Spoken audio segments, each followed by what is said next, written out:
The following is a Dowling Catholic Sports presentation on Iowa Catholic Radio. Our coverage of Dowling Catholic High School basketball is underwritten by Ashworth Vision Clinic, Construction Professionals, Dental Associates, Kemen, and Mercy One. Thank you for supporting Dowling Catholic basketball on Iowa Catholic Radio. And a very pleasant good afternoon and early evening from the Dowling Catholic High School Gymnasium.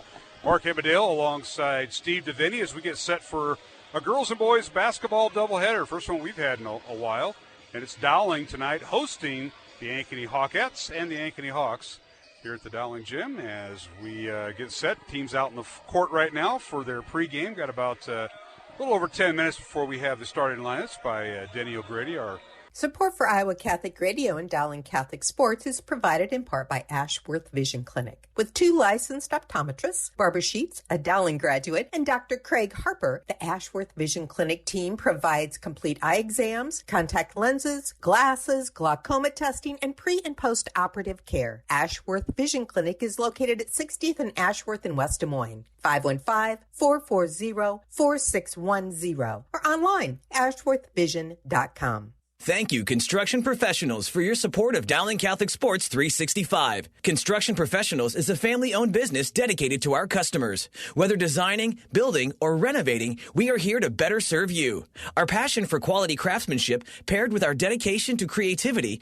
result in a home that reflects your personality, style, and family function. Construction Professionals. Design, build, renovate. CPCustomHomes.com. From our family to yours. God bless. Thank you, Dental Associates, for underwriting Dowling Catholic Sports 365. With over 40 years' experience, Dental Associates is a group dental practice with the mission of promoting optimum health and well-being to all patients, providing preventative, restorative, and cosmetic dentistry for the entire family. Message underwritten by Dr. Kenton Gleichman, Dr. Steve Karbaka, and Dr. Ben Nagel. Dental Associates, addressing your smile, needs, and dreams. Online at DesMoines-DentalAssociates.com.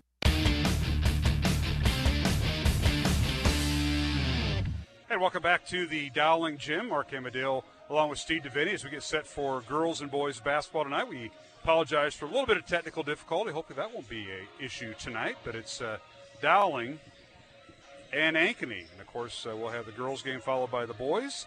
And the Ankeny boys and Dowling boys, both teams with records of 5-5. The Ankeny boys coming off a state championship last year as they defeated Waukee in the state title. And as I was not sure where we went off the air at, but both Ankeny and Dowling in separate divisions of the CIML. Dowling remains in the Central Conference, and Ankeny now in the Iowa Conference. So they only meet each other once during the regular season. Of course, the boys' sub-state groupings and pairings will come out tomorrow. The girls will come out here in a couple of weeks. So don't even know they could end up in the same postseason brackets. But nonetheless, it's the Dowling girls. They haven't played in about 10 days. Their last game was last Tuesday night against Des Moines North in a game that they won very handily on the road, as it was the Dowling girls improving their record to 7-3 with the 76-36 win a week ago Tuesday night at Des Moines North. They'll be back on January 19th. And before that, they were coming off a loss to number 1 Johnson, 61-44, back on Saturday, January 15th. Dowling girls did not play last Friday night at Waukee. Waukee was in the COVID protocol, meaning their team was sidelined, and they'll be back in action tomorrow with Waukee as they travel to Valley for a girl-boy doubleheader. So Dowling girls come in with a record of 7-3. New rankings came out today, earlier this afternoon, and the Dowling girls have jumped up a spot from number 10 to number 9 in Class 5A. And the Ankeny Hawkettes, under fifth-year head coach Drew McAnally, they come in at number 13 on the Class 5A poll. They broke through last week and maintained that number 13 spot. And the Ankeny Hawkettes, who like Dowling did not play Monday or Tuesday night if they had games due to the weather that we had here in central Iowa. But they are coming off games earlier this week, or last week rather, where they were, in which they were involved with, and the Ankeny girls, with a record of 7-2 and a number 13 ranking, They had wins over Ames on Saturday, 66-59 at Ames, and the night before they were in Fort Dodge and defeated Fort Dodge 66-40. So the Ankeny Hawkettes come in with a 4-game winning streak. Matter of fact, the only losses the Hawkettes have had this year the only 2 losses were against ranked teams. They lost to number 2 Waukee 81-38 right before the Christmas break, and then they they got beat by Ankeny Centennial 57-41. 5th-ranked Ankeny Centennial 57-41 on their first game back from Christmas and New Year's break. So should be a great matchup in the girls' game. Of course, hope you stick by for the boys' game. Let's take a look at some other games going on this Thursday night as CI Male basketball and a couple of makeup games. Mentioned this one, Ankeny and Dowling, and we're scheduled to tip off at 5 o'clock for the girls' game. Hoover is at North in a girl-boy doubleheader. They'll tip off at 6:15 for the girls' game, boys to follow. And then tonight, a boys-only game over at Valley. Roosevelt at number 7 Valley. Keep in mind the Roosevelt boys didn't start their season until practice started Christmas break, and their first game was Friday, January 8th. So Roosevelt boys record of 1-4, and Valley 7th ranked with a record of 7-2, and that game will be going on tonight, beginning at 6:30 over at the Valley Fieldhouse. And now joined by the one and only Hall of Famer, that is Mr. Steve DeVinny, the Grandview Hall of Famer, Senior Vice President of Investments for the Raymond James and Associates, branch manager. You got all those hats you got to wear. And I saw your text, and I hope you weren't doing it while you were driving, because I know you have to come over, not too far from here. But hope all is well. And it's good to be back with you, my friend. This is the first time we've gotten to work together because of last week's schedule. And it's good to see you, my friend. Rainouts and snowouts and COVID, quarantines. I mean, Mark, it's been probably, a month? I don't even know. Our last game was December 22nd, the Yeah. Dowling Southeast Polk game. Unbelievable. And it's been over a month since you and I have been together. But, hey, as I told Swamer, I haven't seen Steenblock yet, but thanks for all you did while I was gone working with Joe. That's never easy when you're thrust upon somebody else. You may know or not know him, and I thank you, and not only for your prayers, Steve, and your families, me getting through this COVID, but for our listeners, for what you do and what you do behind the scenes. Folks don't know this guy's the busiest man outside of show business. That's Steve DeVinny. No. Coaching kids, being a grandpa, being a husband, father, doing all that, and then, of course, helping manage a business, and then I bug you with basketball stuff. No, it's fun to be back with you. Joe Stacy did a good job, but we're not worried about You're not the modern day version of Wally Pipp, Mark. I got a text. You got your spot back in the lineup. Well, here's okay? the thing. I forgot which game. Might have been Waukee Friday night or at North Tuesday night. I got a text. Where's the other guy? Where's the other guy, Joe Stacy? It's like, it might have been Wally Pipp. I don't know. Unbelievable. I don't know. The other guy. The other guy. Where's the How other guy? How soon they forget? That's exactly right. You're a Dowling Hall of Famer. You're a softball umpire Hall of Famer, and you're not going to be easily displaced by anybody else. Somebody was trying to. I deleted that message, so I don't know who sent it, but I'm sure it was all in jest. But tonight got a great game. Top 15 matchup. Two teams looking to be at least the number 2 seed in their regional, Steve. And I say that about girls basketball in game one. Girls regionals are dictated upon a record, regular season play, and they're going to wait and deliver those girls pairings in 2 more weeks. So they're going to get them out the last week of the regular season in Class 5A. So this is a very important game. Might depend on who's the number 2 seed and who might be a 3 or 4. Similar records, right, Mark, coming in on the information you sent me today at the office? Yep. Ankeny girls 7-2, Dowling girls 7-3. Very similar. Yep.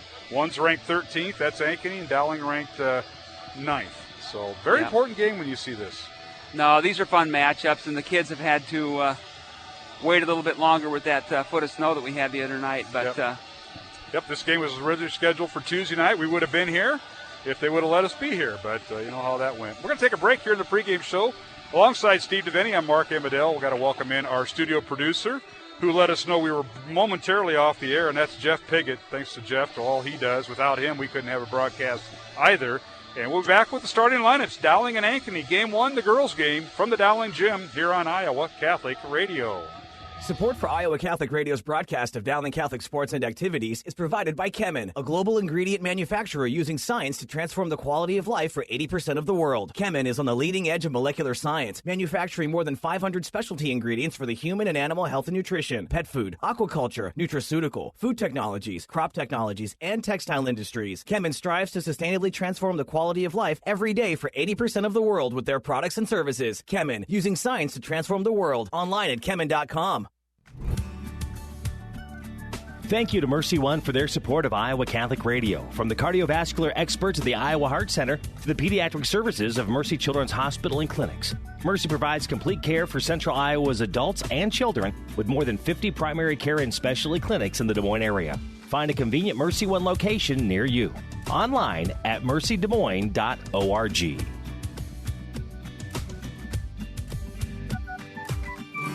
Iowa Catholic Radio, KWKY Des Moines, K233BT Des Moines, KIHS Adel. Listen online anytime at iowacatholicradio.com or download the Iowa Catholic Radio app.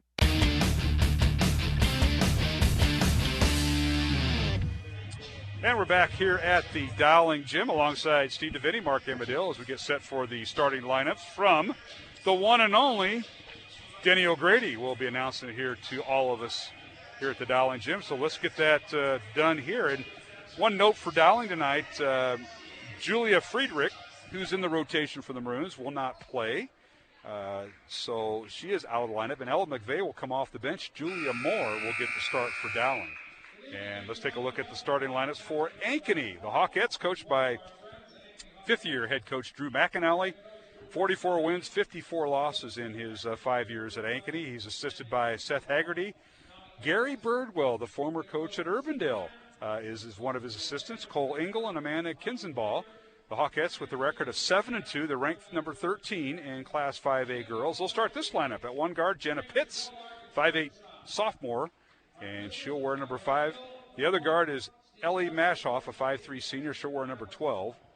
And the third guard is Carson Jacks, 5'5" freshman, and she'll wear number 22. She's also the backup point guard. At one forward for Ankeny is Calissa Wright, a 6'1" senior.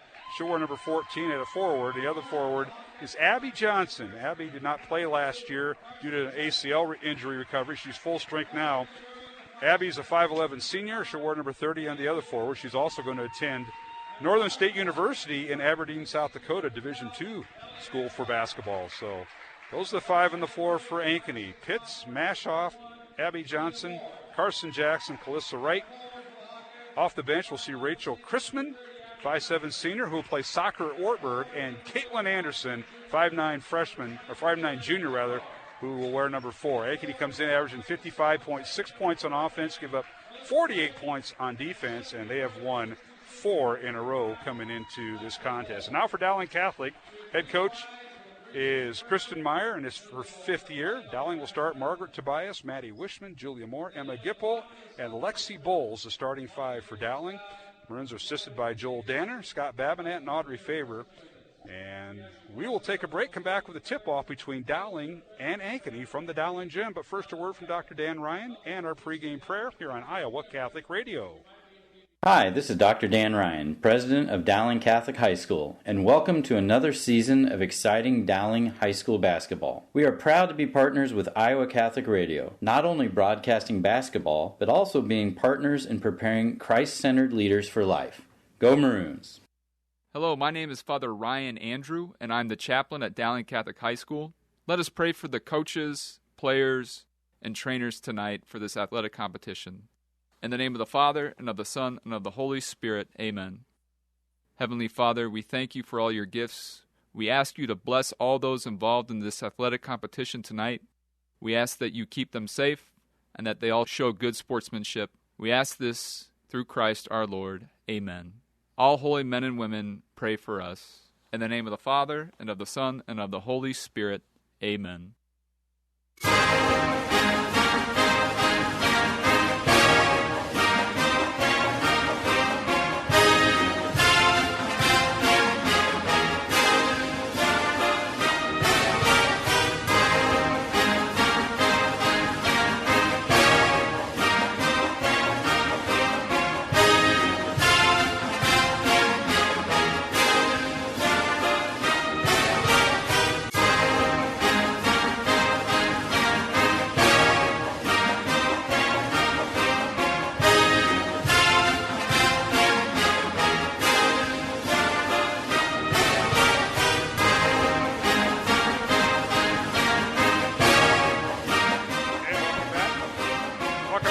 Dowling Gym alongside Steve DeVinny. I'm Mark Amadale. Glad to see you sitting beside me tonight, Mr. Hall of Famer. Been a while. You. Been a while, Mark. We got a great game tonight in this girls' game, Dowling and Ankeny. From the Dowling Gym, our referees tonight, Tyler Reindl, Steve Russell, and Dax Wiedemeyer. And they'll work both games tonight. I mentioned Dowling starting lineup: Margaret Tobias, Maddie Wishman, and Julia Moore, the three guards. Emma Gipple, who's a guard forward, and Lexi Bowles at center. Ella McVeigh will come off the bench. She suffered a thumb injury last week, Steve. I think I sent an email to you about that. So she's back, but she's not going to start. And then, of course, Julia Friedrich, who usually comes off the bench, out for this game, and maybe a few others. We'll have to see how that transpires. So that's the look for the Maroons. Dowling will come off the bench with Sarah Moore, Ella McVeigh, Olivia Bailey, and Lauren Frericks. So we're about set for happy to see Lauren get back. She was out the first semester with that foot injury. Yeah, she missed 7 weeks apparently. Yeah. And tip is controlled by the Ankeny Hawkettes. They go left to right towards the north basket. Corner three up and no good by the Hawkettes. That was Ellie Mashoff. Rebound out two. Dowling, the Maroons can come down and they turn it over. So both teams empty on their first possession, and we're underway. Here's Pitts, left wing. Dowling starts man-to-man. In the lane, a shot up and no good as they attack inside. Calissa Wright draws the foul on guess who? On Bowles, and that is not a good sign for Dowling. Yeah, that was perhaps a little ticky-tacky, but... So free throws coming for Calissa Wright, and she hits the first free throw. 1-0.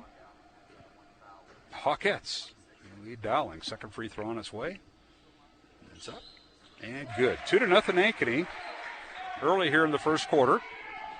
Ankeny starts out in man-to-man defense. Dowling gets in the front court. Now a corner three by Wishman is good. So that lead was short-lived as Maddie Wishman knocks down her 19th three of the season there, Mr. DeVinny. Yeah, she really heated up there in one of those games that you missed. I think she had 8 threes one night, and she's feeling some confidence here in the second part of the season. Certainly are. Carson Jacks now leaves it for Abby Johnson for three, top of the key, no good. Fight for the rebound, and Dowling coming away with it, and that is Margaret Tobias. Inside the Bulls, spins, shot off the glass, good.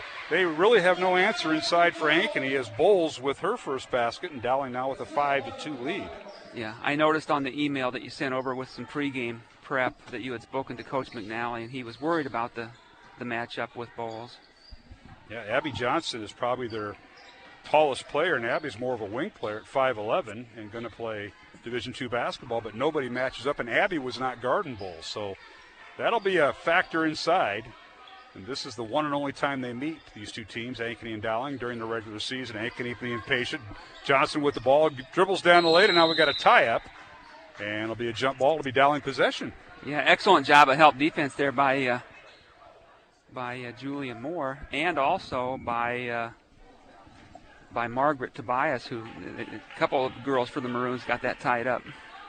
Tobias, Wishman, Julia Moore, the three guards with Emma Gipple and Lexi Bowles. Dowling gets underneath. A shot off the glass is no good by Julia Moore. Rebound comes out to Ankeny as Dowling leads it 5-2. Only foul in the ball game is on Lexi Bowles on Dowling. Now a long three. It's no good by Calissa Wright, and a loose ball foul on Ankeny. Looks like number 30. Abby Johnson. Abby with her first. Abby on the team has a sister, Cassie, who's a freshman. So we have a couple of sisters for Ankeny, and of course we have the Moore twins for Dowling. Julia, the lefty, and Sarah, the righty. And now underneath Bowles, a shot off the rim, no good, and a rebound cleared out of there by Calissa Wright. And here comes Ankeny. It's 5-2 Dowling. 5.5 minutes remaining. First quarter from the Dowling Gym. Down the lane, a shot off the glass, up and good, and that is Calissa Wright with her fourth point. First field goal. It's 5-4 Maroons. Dowling over in the corner. With it is Wishman. He's underneath for Moore. Julia in the lane, a shot to left hand, good. And she can dribble, penetrate, and find that little seam, Steve. Julia Moore. Yeah. Aggressive left-hand dribble again. Now in the shot off the glass, good, right from the right mid-post by Ankeny. That was Pitts, I believe. Yeah, it was, number 5. So Pitts with her first basket. And Dowling with a 1-point lead, 7-6. Dowling has it top of the key. This is Tobias. Over to Wishman, and on the pass, a foul. Foul on Ankeny between the circles, Steve. Not a place you want to do that. It'll be on Pitts, her first. So second team foul on Ankeny. And Ella McVeigh making her first appearance tonight. She injured her thumb last week and didn't play against Des Moines North, but she comes off the bench for Dowling. And she will replace Margaret Tobias. McVeigh has it right wing. Ankeny stays man-to-man. They work the left side. Here's Moore. Julia, lob inside the Bulls. Finds a seam. Shot off the glass. Good. Right around Abby Johnson.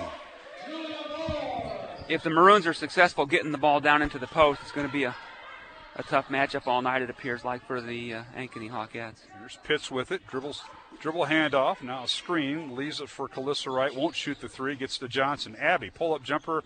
Right side. Good. Or rather, left side. Good with the right hand. Abby Johnson. Yeah, big-time play. A little mid-range jumper there. It's 9-8 Dowling, and I'll whistle the fouls. Dowling attacks the paint. And it'll be on Abby Johnson, her second. So second foul on Abby. Third team foul on Ankeny, and free throws coming for Ella McVeigh. Her first one is up and no good. And tonight's game on Iowa Catholic Radio brought to you in part by Ashworth Vision Clinic, Dental Associates, and by Construction Professionals. Second free throw rolls off the rim, no good. The rebound, Ankeny. 9-8 Dowling. Ankeny with the ball with just under 4 minutes remaining here in the first quarter from the Dowling gym. Of course, each visiting team gets 2 wristbands for parents or friends to get in. Here's a steal in the backcourt after Gipple got the rebound, and a shot off the glass, good. And that was a very, very sneaky move by the Ankeny young lady. Carson Jacks. And that was the freshman, Carson Jacks. Thank you. I was looking for the number. Ankeny with their kind of gray uniforms, black and gold trim. And Carson Jacks kind of basket hanging, if you will. Yeah. Got the steal after Dowling got the rebound from Gipple. She got the steal and basket. I think Gipple was, her intention maybe was to try to go coast to coast on the dribble and just didn't see Jacks out there waiting for her on the wing. I want to thank Mercy One and Kemen for providing our coverage of Dowling Catholic girls and boys basketball here on Iowa Catholic Radio.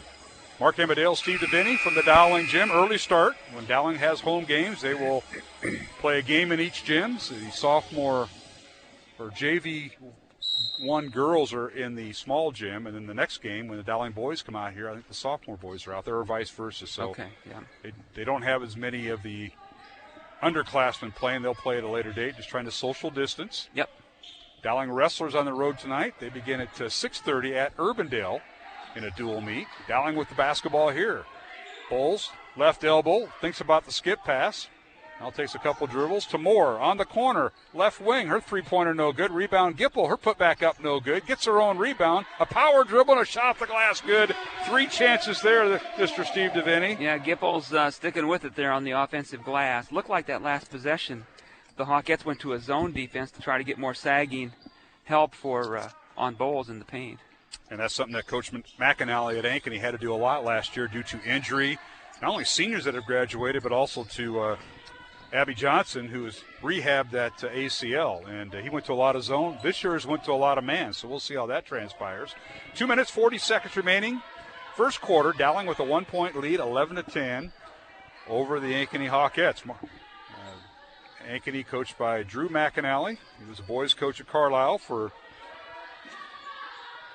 4 years, and then he took over at Ankeny several years later. And of course, Kristen Meyer. Here's a shot blocked by Bowles. That was Pitts' shot left wing, but Pitts gets her own rebound after Julia Moore tried to retrieve it. And the Maroons now stay in defensive presence. Here's on the baseline, Caitlin Anderson, who just checked in. Now a ball tipped in the backcourt, stolen away by Julia Moore. Down court layup is good. Julia Moore, boy, does she make things happen offensively, Steve. Yeah, very, very aggressive, both ends of the floor. All right, here's Pitts with it. Lob it inside, and a scoop shot blocked out of bounds by Lexi Bowles. Calissa Wright's shot is knocked out of bounds, and now substitutions. We're going to see Rachel Chrisman enter the lineup for Ankeny. And for Dowling, for the first time tonight, we will see Lauren Frericks. And she was instant offense in her last game last week. And now here is Chrisman for three. It's no good. Rebound comes out to Dowling and Lauren Frericks, and she draws a foul in the backcourt. And they're going to whistle the foul on Ellie Mashoff, her first. So that is team foul number 4 on Ankeny. Dowling with one. And a minute 40 remaining. Dowling with the ball on a 3-point lead. And now nobody guarding, and a shot up and good, or no good rather, by Margaret Tobias. But the Bruins get the rebound. Gip. And Gipple was there for the rebound, as you mentioned, Steve. The Swiss Army knife, Emma Gipple.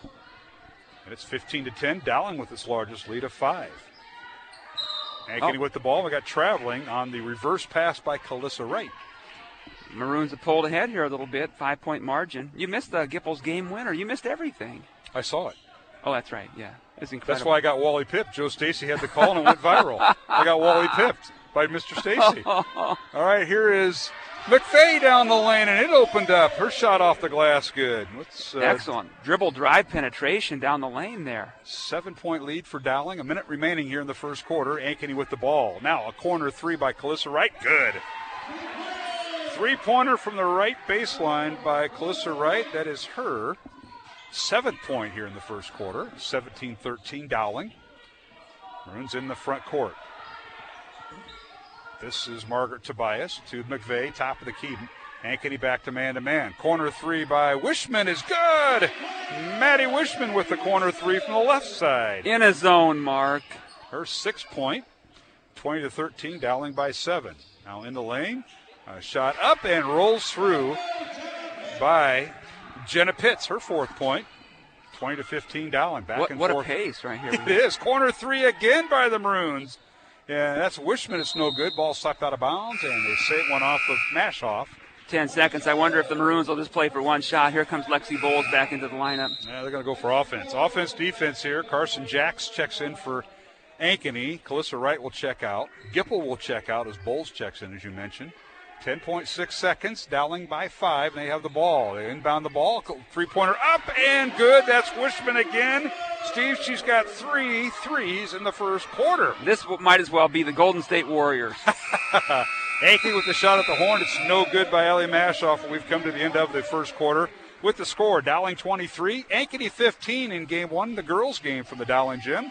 Along with Steve DeVinny, I'm Mark Himadale, and Jeff Pickett is our studio producer. Back in with the second quarter in 1 minute on Iowa Catholic Radio.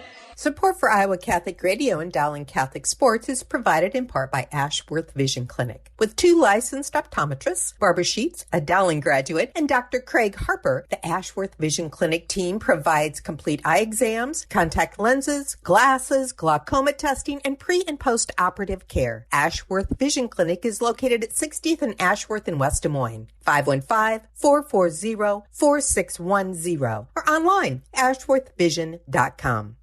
Amazon Smile is a simple way to support Iowa Catholic Radio. When you are shopping on Amazon, consider shopping through Amazon Smile instead. When you do, you get all the same great deals, and your order will also help support Iowa Catholic Radio. All you need to do is choose Iowa Catholic Radio as your nonprofit to support when you first log in, and Amazon will do the rest. Every Amazon Smile order you make, Amazon will donate to Iowa Catholic Radio. Support Iowa Catholic Radio while you shop at smile.amazon.com. And thank you for supporting Iowa Catholic Radio.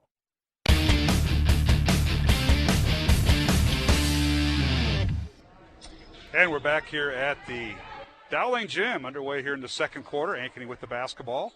They have their road gray uniforms, black numbers with gold trim. Dowling in their home white uniforms, maroon numbers and maroon trim.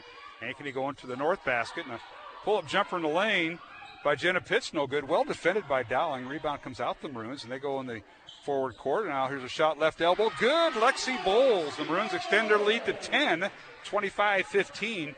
As we're underway here in the second quarter, Steve. Boy, Bowles at the elbow with the shot fake and then a dribble and a pull-up from about 12. Big-time move. She did the shot fake. Her defender left her. Now Abby Johnson in the lane. Her shot no good. Rebound Bowles. So Maddie Wishman, 9 points in the first quarter. Julia Moore, Emma Gipple, 4 points each. And Bowles now with 6 points. Now a long three, no good by the Maroons and Margaret Tobias. And rebound Ankeny. Hawkettes running. Down court to left hand. Shot off the glass, good by Jenna Pitts. I believe. I think that was number 5, Pitts. Yep. No, it wasn't. It was... I'm sorry, Mashoff, 15. 15, Crispin. I'm sorry, Crispin, 2. Thank you. 27-17, Dowling. We'll get it figured out. Those dark numbers on those gray uniforms that make is it tough to read, yeah. Now a long three, up and good. That was Pitts from the corner, I believe. No, I think that was the same girl, 15. Crispin. You can't read those numbers. She's got 5. On the other end, Margaret Tobias hit a driving layup left-handed earlier for a 2. So that is her first 2 points. Thank you, Steve. Underneath Bowles, and her shot is good. 8 points for Bowles, and Yankees got to be careful. They do not match up well in the post, and Bowles has 8 first-half points for Dowling, 29-20 Maroons. 6:15 remaining, second quarter. Mark Amadale, Steve DeVinny. Dowling gym tonight. Invitation only, basically. Each visitor gets 2 wristbands. And now a shot up and good by Ankeny with the left hand. Number 12. And they're going to call the foul on Tobias. Margaret Tobias. Mashoff, number 12. And now there's a timeout from Ankeny.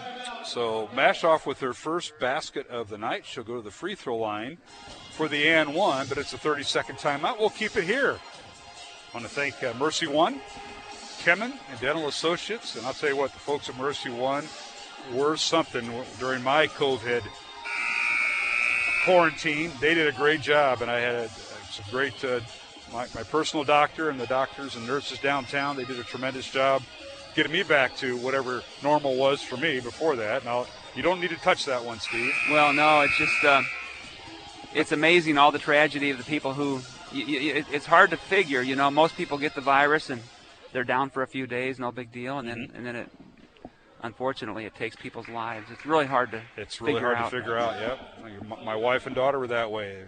They had the minor symptoms. I had probably, as I said, on a scale of 1 to 10, I probably had the 5. As a free throw good by Mashoff. She now has 3 points. And our score is 29-23 Dowling. Maroons' largest lead has been 10 points here in the first half. Radio only tonight for us. And now a pass. And we're going to call traveling on Mashoff, who stepped right in front of Julia Moore and picked off the pass, but didn't gather herself. And traveling called our officials tonight. We mentioned them earlier. Tyler Rendell, Steve Russell, and Dax Wiedemeyer. Part of a crew back in December that were here. I'm not sure if it was Mason City or Marshalltown or the Fort Dodge game, but CIML crew, you kind of get used to them. And now Dowling with the travel as the Maroons. Maddie Wishman thinking about shooting a 3, and I think she had the bunny hop. Well, they closed out on her very, very quickly, and at the last minute she thought, well, I might not be able to get this off, and by then it was too late. Came back down and traveled. So Ankeny with the ball. Full court pressure by Dowling. Man-to-man is Moore. Was bothering Pitts. Now Pitts has it coming off a ball screen left side. Pitts works the baseline. It's stolen away by Moore. Slapped out of bounds, or nearly out of bounds, but Pitts saves it. Now here's Abby Johnson with it. Abby in the lane, pull-up jumper, good. She has a nice stroke, does Abby? She really does. She has a nice little mid-range game. She has 4 points. Young lady going to Northern State University up in Aberdeen, South Dakota. Play Division II basketball next year. Long 3 by Dowling, up and good, and boy, are they continuing Tobias to heat it up with Margaret Tobias. Maroons have knocked down 4 threes here in the first half, 3 of them by Wishman, and that's Tobias's first. And that's 5 points for Margaret. Ankeny with the ball, trailing by 7, 32-25 Dowling. 4:50 remaining here in the second quarter. Halftime, we'll visit with Michael Connor, the Dowling Catholic boys coach.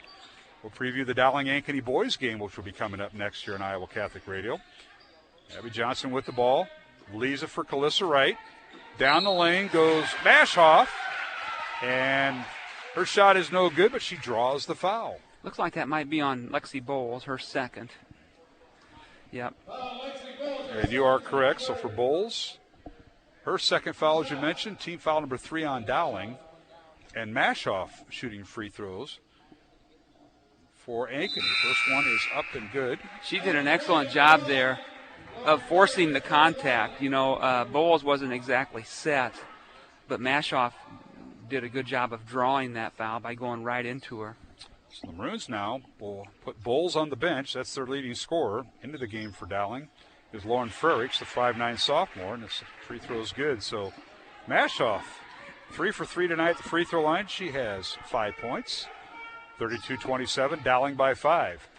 Frericks in the lane, dribble drives, leaves it for Moore. Julie in the lane, and her shot is off balance and no good. Rebound comes out to Dowling. A layup is good as Gipple got the rebound and gives the assist to McVeigh, who scores. Boy, pretty assist by Gip there off the offensive glass. I'm not sure what happened with Julia Moore's shot. She might have slipped out of her hands, and Gipple was right on the spot. And now inside is Abby Johnson, and she shoots and scores her 6th point, 34-29.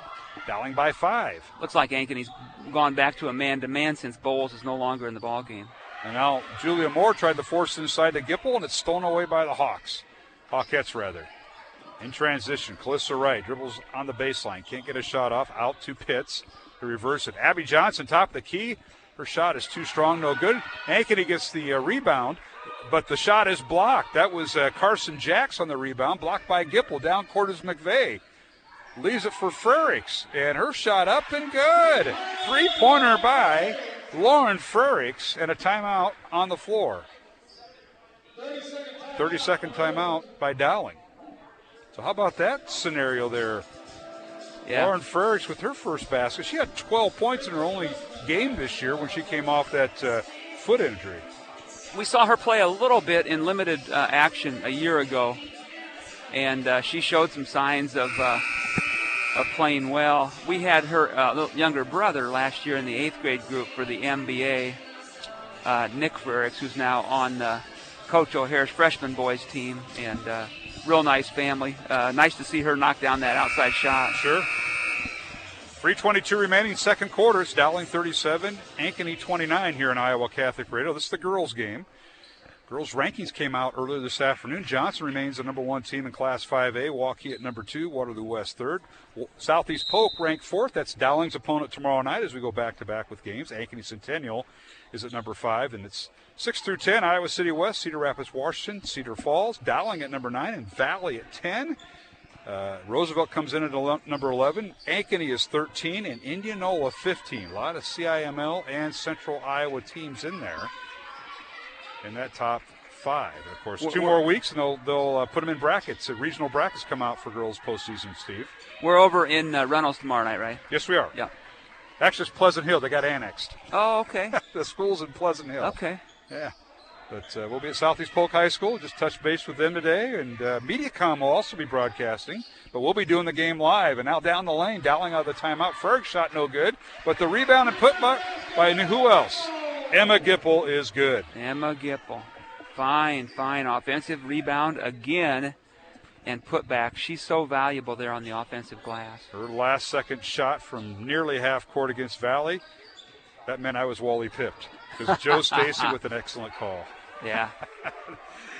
Joe Stacy. There's a shot in the lane. I lost it, too. I couldn't believe it went in. I didn't hear from you. You kept quiet, as a color guy should. Dowling by 10 in the basketball, and now McVeigh for 3, and it's good from the right wing. And all of a sudden, the Maroons are heating it up. 5th 3 of the night for Dowling. The Maroons are going Iowa Hawkeye men's basketball, or Drake women's basketball, or Iowa City or Iowa Hawkeye women basketball. They're going to be in the 90s by this time this is over. Here's a steal by Dowling. Here's Tobias with the steal. Lobs in the front court to McVeigh. Top of the key it goes to Gipple. And she's cut off. She tries to drive the basket at the left elbow. Leaves it for McVeigh. 1.5 remaining in the half. Long 3 up, and at this time it's no good by Dowling and Lauren Frericks. Maroons get the rebound. Frericks down the lane. The left-hander shot is blocked, but they say foul now on Ankeny. Number 14. They're going to get Calissa Wright. We'll see. I think so. Yes, they will. 5th team foul. Frericks with a pair. So her first. And the free throw no good by Frericks. Frericks, a 5'9" sophomore. Has 2 points tonight. 5 team fouls on Ankeny. 3 on Dowling. 1:26 remaining here in the second quarter. Second free throw, no good. Rebound slapped around. Frericks battling for it. Now Ankeny slaps it around and finally picks it up. And now a three, left wing, no good by the Hawks. Dowling did not get out. Yeah. I think Gipple thought somebody else was going to guard her. I think the Maroons are not matched up well. Pitts with the miss and the offensive rebound. And here's Ankeny retaining possession with a minute to play in the half. Hawkettes with it. They kick it out to Abby Johnson down the lane. Her shot up, and it's short.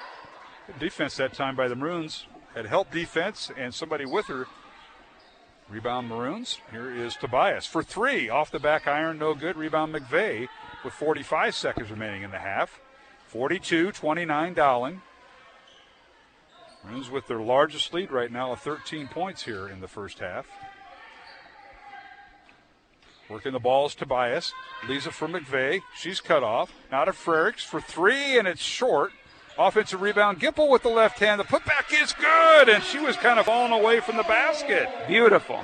Emma Gipple. 8 points in the first half for Gipple. 15 seconds remaining. Dowling 44-29 lead, a 15-point lead over Ankeny. A corner three, up and good. And that might be Chrisman. I believe so. And Denny O'Grady confirms it. That's her second three of the night. 8 points off the bench for Chrisman.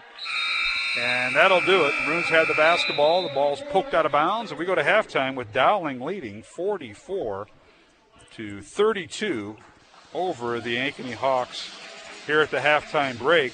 Alongside Steve DeVinny, Mark Amadale. What a first half we saw. A lot of points, 44 points. Excellent. In just 16 minutes of basketball by Dowling. And Ankeny puts up 32. The guards for the Maroons, those outside shooters, have told Emma Gipple, if you want to score, just go to the glass. But you're not going to see it. You got to go get the rebound and put it back. And that's what she's done. And she's got, what'd you say, 8 points for Gip? Yes, she does at halftime. Emma Gipple with 8 points. Lexi Bowles, battle in foul trouble, also has 8 points for Dowling. And just rounding out scoring. Dowling got out to a 23-15 first quarter lead and outscored Ankeny 21-17 in the second quarter to lead it here at halftime, 44-32. And OC's here. Haven't talked to him in a while either. We'll take a break. Halftime score in the girls' contest, Dowling 44, Ankeny 32, along with Steve DeVinny. I'm Mark Amadale. Our studio producer is the one and only Jeff Piggott. We appreciate him tonight. And we'll take a break. Be back with our halftime guest, Michael Connor, the Dowling boys coach. We'll preview his game with Ankeny coming up here on Iowa Catholic Radio.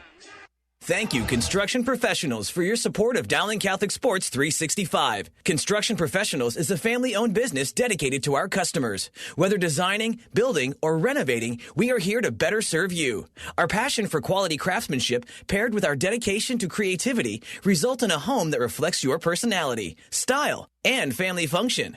Construction Professionals. Design, build, renovate. CPCustomHomes.com. From our family to yours. God bless.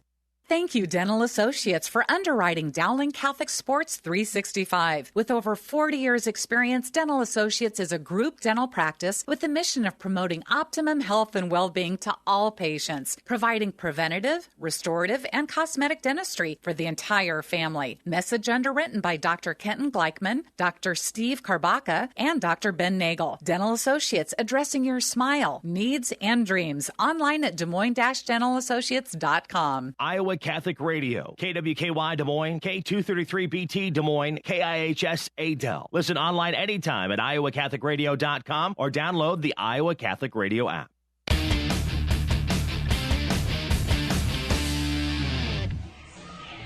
And we're back here at the Dowling Gym alongside Steve DeVinny. I'm Mark Amadale.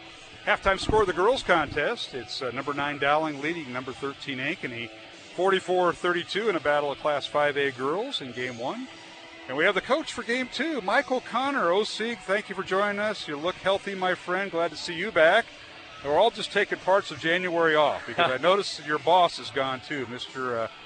Wilson. And, Coach, we want to wish him well as he's home with his family. So got all this stuff going on here with this COVID and self-quarantine and protocol. And, OC, it's glad to see you back. It's good to be back, Mark. It's good to have you back. Thank you. Yeah, we wish the best to Coach Wilson and his family and anybody else out there that's dealing with this. It just kind of seems to be the what we're all dealing with this winter. And That's right. You hope it's done, but I think we're all realistic enough to know that it may not be for a little bit. I will say this, and talk about having tremendous coaching staffs. I've been around this league for a long time, but Wags and Nahas, Nick Wagner, Jimmy Nahas, your assistant coaches, did a tremendous job. Now, I don't know what the team told you when he came back about him, but I'll tell you what, they coached their tails off, and big win over a top-ranked Valley team who's in the top 10. They had some nice wins, competed very well, and as Nahas told me today, he says, yeah, I was on the phone with him.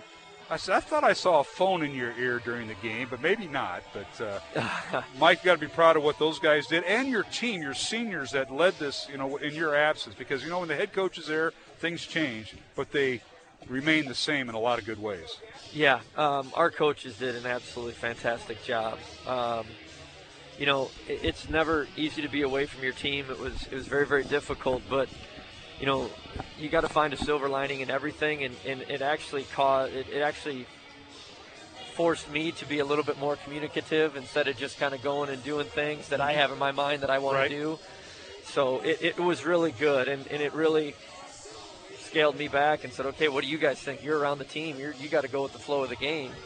But we're very lucky to have them. I'm sure the kids would probably tell you they wanted them to continue. But it was good to be back. They played great, and if we can't get it going here, maybe I need to take a break again and let them continue in my absence, because they did a fantastic job. Well, the answer to that question is no, you don't. And second of all, they showed what their true colors are as leaders, and that's why you won. Jimmy's a former head coach, been in the Dowling program many years. A head coach had to go outside to be a head coach, and Nick's been your longtime rival and nemesis up there in Dubuque, and somehow he decided to settle down here like you did here in Central Iowa. By the way, I haven't seen your dad for a while, so I want to wish him. That's his birthday today. Is it really? Yep, it is. I wondered, because I remember talking to him that one time. Remember that time they gave him the key to Dubuque? Yeah, we they took it back the next day. They did. Yeah. I was going to ask you. I didn't see the parade. I was looking for the parade. Well, we'll see tonight. Your team comes in facing the defending state champs in Ankeny, and Coach Carlson, and their record's 5-5. I think they got one kid back that was in the starting lineup, and then the McCullough kid, I think, is who came off the bench. He's now starting. So a very young Ankeny team, but a team that's improving. And boy, Coach Carlson went out and got an extra opponent. He went out and played Waukee twice this year. He didn't have to, but he did, and he's challenging his team. Of course, they're coming off a state football title. We have about 4 or 5 kids on that team that played football, including the Centennial quarterback who transferred, and J.J. Cole. I know the Cole family. His dad's a kicking coach with Coach Rami here at Dowling, and J.J. Cole now playing for Ankeny, and he may start tonight. This is not their starting lineup. He said, Mark, we could start 7 to 8 kids, so I'm not sure what he's going to go with. But talk about the matchup with Ankeny, only time you play him this year. Well, he's right. It's hard to tell who's going to start for him because they're playing a lot of guys. I would say that I think Cole, if he doesn't start, will play the bulk of the minutes. The Crandall kid's been very good. He's stood out on film, and statistically he's a leader for him in a variety of categories. The Drake kid really shoots it. The Johnson kid's a freshman, a small kid, but has been pretty impactful so far for his size and for being a freshman. So, and then there are 2 big guys in addition to Cole, Simonson, and the other big guy, McCullough, I think it was. They play really hard. It's going to be physical, and tonight we got to kind of get some things straightened out here with some of the alterations that we've had to make, and I'm probably more concerned about that than I am the opponent tonight, making sure that we're good to go and everybody's on the same page. That's a big thing. Now, of course, your last game was last Friday night, and this game was supposed to be on Tuesday, so you had not quite a week off, but 6 days. I don't know if you got a chance to practice during the storm, Monday or Tuesday, but still coming off that second game against Waukee, a game he competed with very nicely that first half, and then, I'm sitting there with Swaim, and he's seeing things starting to trend in that third quarter. That's a credit to Waukee, but you guys fought that night until you kind of ran out of gas. Well, we kind of did that the first time we played, and some of it's self-inflicted, but some of it's certainly them. They have ability to go to a level that I don't know anybody else does. They do. And they just have so many guys they keep throwing at you that all can play. A lot of the other teams around here, there's, 4 really good players and 1 or 2 guys that, you I don't want to say you don't have to guard, but you can help off of them a little bit more. Sure. Bucky, you can't. Right. Like, there's no weaknesses, and even with their bench, there's Malik coming off the bench. Where do you find that? They can hurt you in so many different ways. But we were very pleased with how we played in the first half, and honestly, if we just would have made a couple shots in the third quarter, Matt missed a dunk, Ryan missed 3 free throws, Jack missed a couple of open ones. If you just make a couple of those, now all of a sudden going to the fourth quarter, it's instead of being a 16-point game, it's 7 or 8, and you feel like you have a chance. Sure. But when you're playing a team like that and you get down 15 or 16, you look to the fourth quarter, it's like, okay, how are we going to come back against that offense and that length? And hopefully we can continue to work and get to that point, because we have proven that we can play with them in stretches. We just haven't proven we can do it over the course of 32 minutes. Well, sub-states come out tomorrow, Coach. You know that. At least the groupings, and they don't have the brackets. You guys, the coaches, will seed the brackets, correct? Correct. At a later date, but you get your groupings tomorrow, so you'll know who you're going to potentially be matched up with. Yep. I think the biggest thing is everybody needs to avoid Joaquin. I mean, exactly. Let's call a spade here, and if you can avoid those guys, then you feel like you got a shot, yes, because there's a ton of parity after them. But they're in a league of their own right now. Yes, they are. OC, glad to see you're back and healthy. Hope everything's the same with your family. You stay healthy. And happy birthday to John O'Connor in Dubuque. Happy birthday, Dad, if you're listening. All right, thanks, Amble. Good to have you back. Thank you, Mike. See Best ya. of luck. Mike O'Connor, the boys basketball coach, my guest here at halftime. We'll take a break. Come back with the start of the second half of the girls' game. Steve DeVinny will rejoin me as Dowling girls leading Ankeny, 44-32 here on Iowa Catholic Radio. Support for Iowa Catholic Radio's broadcast of Dowling Catholic sports and activities is provided by Kemin, a global ingredient manufacturer using science to transform the quality of life for 80% of the world. Kemin is on the leading edge of molecular science, manufacturing more than 500 specialty ingredients for the human and animal health and nutrition, pet food, aquaculture, nutraceutical, food technologies, crop technologies, and textile industries. Kemin strives to sustainably transform the quality of life every day for 80% of the world with their products and services. Kemin, using science to transform the world. Online at kemin.com.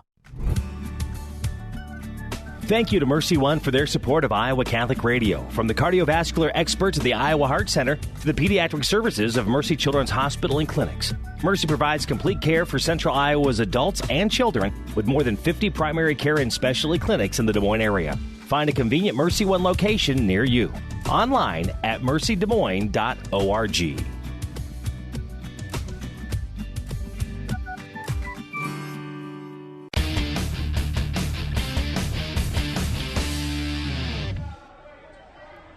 We're back here at the Dowling Gym as we're underway here in the second half. 46-32 is our score as Ankeny at the free throw line. Looks like Pitts for a pair. The foul was on Gipple. All right, that's catching us all up. First foul on Gipple tonight. I was going to say, Mark, I didn't realize till just now, neither team got into the bonus in the first half. No, they didn't. Ankeny had 5 fouls. Yeah. Second free throw by Pitts, no good. Rebound to Gipple. As Ankeny went 2 for 2 in the first half at the free throw line, I believe. Let's see. Nope, they went 3 for 3 in the fourth. Lexi Bowles on the block. Feed from Julian Moore, Mark, as you're adding some of those things up. Yeah, Bowles with her 10th point now. And it's 48-33. Dowling went, Ankeny went 5 for 5 at the free throw line. Dowling just 1 of 4 at the line in that first half. Yeah. Ugh. Now a three-pointer by Abby Johnson. Top of the key, it's no good for the Hawkettes. Offensive rebound putback by Mashoff is no good. Rebound slapped around, then Dowling comes away with it. And that is Margaret Tobias. Get you some of the scoring in that first half here. When we get a break, 48-33 Dowling. Maroons underneath. Bowles shot with the right hand, right block, no good. Well defended by the Hawkettes. Rebound Dowling, though. Corner 3 by Tobias is no good. Rebound and a putback up and no good by Margaret Tobias. Rebound Ankeny. 3 shots and empty possession for the Maroons. Yeah, some good looks at it, too. I think Wishman had that last one. Yes, she did. All right, here's Pitts in the front court. Dowling stays man-to-man. Pitts will launch the 3 left wing. It's in and out, no good. Fight for the rebound, and getting it is Ankeny. A long 3 up and good. That's Pitts. Pitts again. Doggone second chance points. Pitts with 4 of her 8 points here in the third quarter, and it's 48-36 Dowling by 12. Maroons in the front court. back to their zone with Bowles in the game. Also, they just showed a little three-quarter court press, too. A little 2-3 zone by Ankeny. They get it inside to Gipple, right block. Turns, bumped, gives it to Bowles. Head fake, puts the ball on the floor. Turnaround shot in the lane, good. Lexi Bowles with her 12th point. They do not have an answer for her, and she was triple teamed. Right-handed. Everybody collapsed. Yeah. 50-36, Dowling by 14. His largest lead has been 15. Here's Pitts, dribble drive in the lane, kicks it out to Mashoff for three. It is short. Rebound slapped around, picked up by Dowling. Good hustle that time by Julia Moore. Moore in transition. Leaves it for Gipple. A head fake, pull-up jumper in the baseline, no good. Bowles with a putback, up and good. Lexi Bowles with 14 points, and I think I hear a Drew McAnally timeout coming up, maybe. Well, an excellent job by the Maroons of continuing to work the offensive boards. They've hurt Ankeny tonight doing that. 52-36 Dowling. 5 minutes remaining here in the third quarter. Three-pointer up and no good by Ankeny from the top of the key. Rebound Dowling. Gipple 2-on-1. Corner for Wishman. Now up top to Moore for three. It's no good. Gipple with the rebound. And Dowling retains possession with Tobias. Was that 2 or 3 offensive boards there, Steve? My goodness. Yeah, Emma Gipple was involved in that too. But Maroons are going to try to reset here and see if they can run some offense. Ankeny just one player at 5'11" in the post. Everybody else right around 5'7", 5'5". Shot by Dowling, no good. Whistle and a foul on Ankeny, and they're going to get Calissa Wright for her second foul. And Moore will be at the free throw line for Dowling, who has 4 points all in the first quarter tonight. First free throw good. Tonight's game on Iowa Catholic Radio brought to you in part by Dental Associates, Construction Professionals, and Ashworth Vision Clinic. Alongside the Grandview Hall of Famer, Steve DeVinny, I'm Mark Amadale. 4:28 remaining. Third quarter, Dowling 53. Ankeny 36, the boys' game to follow. Second free throw by Moore is good. I missed the first one, Mark. Did it go in? Yes, it did. So Moore is going to help the shooting percentage a little bit. 2 for 2. From the charity stripe. That's right. A rough first half. So McVeigh off the bench. Try to go down some scoring here. McVeigh off the bench with 7 for Dowling. 5 points for Tobias. 9 points in the first half for Wishman. 4 points for Julia Moore. Make that 6 now. Emma Gipple with 8 points in the first half. Lauren Frerichs with 3 points. And Bowles had 8 points at halftime. She now has 14. Now Ankeny with the ball in the lane. Shot no good. Rebounded by a Wright. She gets it out to Pitts. Fakes the 3 and draws the foul. Let's see who they get. They might get Frerichs. Yep. So Frerichs with her first foul. Second team foul on Dowling here in the second half here, Steve. Yeah, she just didn't quite beat her to the spot and bumped her. Ankeny inbounds underneath their own basket. By the way, they switched baskets. Ankeny going towards the south basket here at the Dowling Gym. Hawkettes wearing their gray road uniforms with black numbers and a little bit of a gold border on the numbers. And a three-pointer up and good. Mashoff for 3. It's her 8th point tonight. 54-39 Dowling. Maroons now in the lane. A shot up and no good. Fight for the rebound. They'll get McVeigh of Dowling for the loose ball foul. That'll be her first. You know, give credit to the Ankeny Hawkettes. They're down 18, and they really haven't, you know, look at the emotion on their face. It looks like it's a tie game, or they might be up by 18. They just continue to kind of play, and that's a credit to the attitude and the coaching staff and all that. Yeah, no question about that, Steve. After last year, Dowling won both games last year, and now they work the ball in the lane. A shot by Calissa Wright is no good, but foul number 3 on Lexi Bowles of Dowling. I think that's right, yeah. So Bowles with her third. That's a second team foul on Dowling as Gipple set the check in for Bowles. Clarissa Wright looks like she has a pair. And her first free throw is good. Right now with 8 points for Ankeny. Pitts had 4 points at halftime for the Hawkettes, and she's added 4 more, so she now has 8. 8 points for Ellie Mashoff. She had 5 at halftime. 7 points for Wright. Make that 8 with the free throw and make it 9. Second free throw good. So Calissa Wright with 9. Rachel Chrisman off the bench for 8 for the Hawkettes. Carson Jacks, the freshman who started, with 2. Oh, maybe a double dribble. And Abby Johnson with 6 points. And now Dowling with the ball. Pressure by the guards. 2-3 zone. McVeigh leaves it for her teammate Wishman, and it goes right between her and Gipple out of bounds, and a turnover against Dowling. Yeah, McVeigh had a no-look pass, but it ended up going, like you say, between two of her teammates. 54-41, Dowling by 13. Maroons won both games last year. They won up at Ankeny, 76-52. There's a whistle and foul on Moore. Julia picks up her first. But the game here, Steve, back, I think it was here at Dowling, might have been in January. Dowling 77, Ankeny 27, a 50-point win. That's when the Hawkettes had a couple of their seniors out with injury. Abby Johnson did not play last year, ACL, and it all went south. And now here's Abby Johnson for three. Speak of the young lady. Shot's no good. Rebound Dowling, and Calissa Wright picks up her third foul as she fouled Julia Moore in the backcourt. So that'll be the second team foul on the Hawkettes. 5 on Dowling.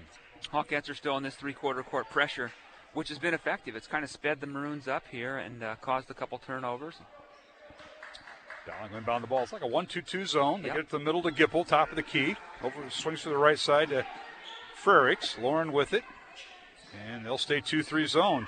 Julia Moore dribble drive, leaves it for McVeigh.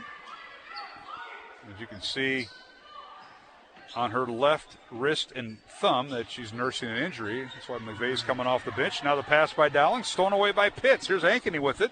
And the pass stolen back by McVeigh. Into the hands of Gipple. And they said Gip stepped on the baseline, the end line there. Gosh darn it. McVeigh poked it away and Gipple picked it up, but one foot on that black line. Yeah, good hustle there by McVeigh to sprint back after the turnover by Frericks. 2:09 remaining, third quarter. Dowling 54, Ankeny 41 here on Iowa Catholic Radio tonight. Mark Amadeo, Steve DeVinny. Jeff Piggott, our studio producer. Now here's Abby Johnson. Dribble drives in the lane. Shot up and no good. Right over Frericks. Lauren, who missed about 7 weeks with a foot injury, did not start the season until last week. And she gets the rebound, and Dowling with the basketball. In the front court is Wishman. Maroons keep it on the perimeter. Ankeny, like they stay in that 2-3, it looks like, Steve. Dowling trying to find the seam. McVeigh right side. Now launches the three right in front of the Dowling bench. No good. Ball slapped around. Frericks slapped it into the hands of Ankeny's Abby Johnson. So a minute and a half remaining in the third quarter. Dowling by 13. The Maroons have led by as many as 15 at one point. The Hawkettes with a little dribble drive. This is Calissa Wright. Leaves it for Pitts in the lane. Kicks it out. Long three coming. Up. No good. Rebound Dowling and Frericks. Lauren with the rebound and dribbles in the front court. Gets it to Gipple. Emma on the reverse pass. Stolen away by Ankeny. Now the other way we go. And a layup up and good. A steal and basket by the Hawkettes. And that was Rachel Chrisman with her 10th point. And we've got a timeout on the floor, and this will be a full timeout. We'll take a break. 59 seconds remaining, third quarter. It's 54-43. Dowling over Ankeny in this girls contest here in the third quarter. Back in 1 minute on Iowa Catholic Radio.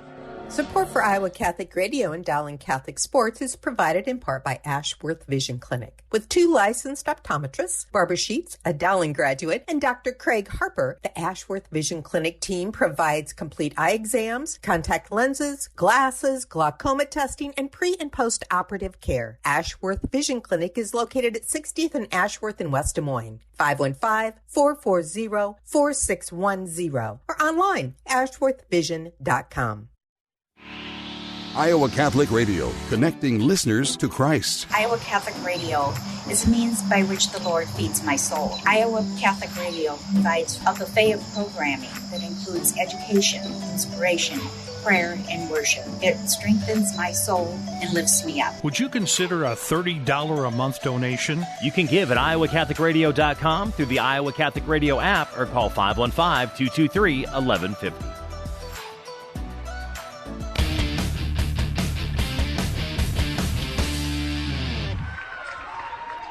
Back here at the Dowling Gym alongside Steve DeVinny, Mark Amadeo. 52 seconds remaining. Dowling had the basketball, got it in the front court after a timeout, and they throw it away. Dowling's having trouble against this Ankeny zone, Steve, that's come on, and there's like 3 consecutive possessions with turnovers. Yep.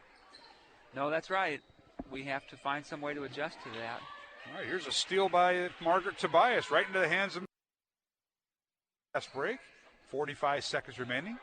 See if Dowling plays for the final shot of the third quarter. Maroons lead by 11, but 3 consecutive turnovers by the Maroon offense, and now they have it. And Ankeny, to their credit, staying in that zone. There's the high post we were just talking about at the break. It's Gipple over to McVeigh for 3. Good. Execution there, McVeigh. Ella with her 10th point. Yeah, at some point, the Maroons, if they don't want to play against that 2-3 zone, they should just try to pull Ankeny out of it. But that was a good execution there and good look by McVeigh, and she knocked it down. 57-43 Dowling in the lane. A shot by Mashoff, no good. Emma Gipple with another rebound. And Dowling now in the front court. Gipple with it. Leaves it for Olivia Bailey, who just checked in, and her shot at the horn is no good. So we've come to the end of the third quarter here in this girls' contest. Class 5A, top 15 teams. And it's number 9 Dowling, a 57-43 lead over 13th ranked Ankeny. We'll be back with the fourth quarter in 1 minute from the Dowling Gym here on Iowa Catholic Radio. Thank you, Construction Professionals, for your support of Dowling Catholic Sports 365. Construction Professionals is a family-owned business dedicated to our customers. Whether designing, building, or renovating, we are here to better serve you. Our passion for quality craftsmanship, paired with our dedication to creativity, result in a home that reflects your personality, style, and family function. Construction Professionals. Design, build, renovate. CPCustomHomes.com. From our family to yours. God bless. Thank you, Dental Associates, for underwriting Dowling Catholic Sports 365. With over 40 years' experience, Dental Associates is a group dental practice with the mission of promoting optimum health and well-being to all patients, providing preventative, restorative, and cosmetic dentistry for the entire family. Message underwritten by Dr. Kenton Gleichman, Dr. Steve Karbaka, and Dr. Ben Nagel. Dental Associates, addressing your smile, needs, and dreams. Online at DesMoines-DentalAssociates.com. Iowa Catholic Radio, KWKY Des Moines, K233BT Des Moines, KIHS Adel. Listen online anytime at iowacatholicradio.com or download the Iowa Catholic Radio app.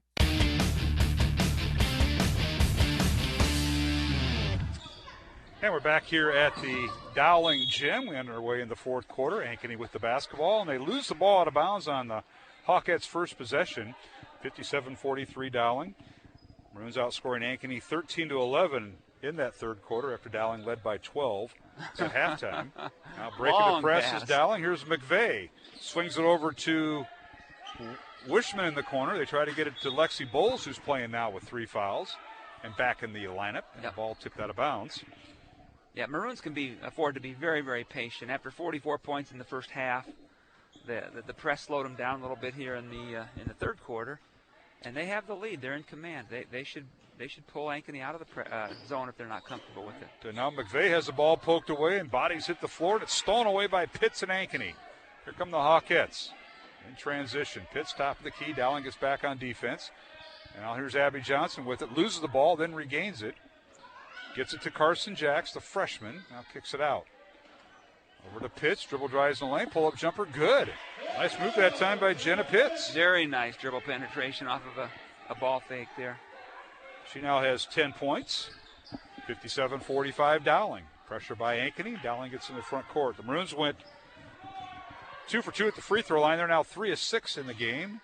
Ankeny 8 of 9. And now in the lane, a shot no good by Wishman, or by Tobias rather, but the putback up and good by Lexi Bowles, who has 16 points. Between Lexi and Emma Gipple, we just have 6, 7, 8 offensive boards tonight, I would think. Oh, boy. Calissa Wright with the shot, it's no good, and offensive rebound Ankeny, but they rule that they stepped out of bounds. I believe Pitts stepped on the baseline. And now head coach Drew McAnally wants to talk it over for the Ankeny Hawks. One of his assistants, Gary Birdwell, the former girls coach at Urbandale, helping him out this year. And we'll take a break, a minute break. Dowling 59, Ankeny 45.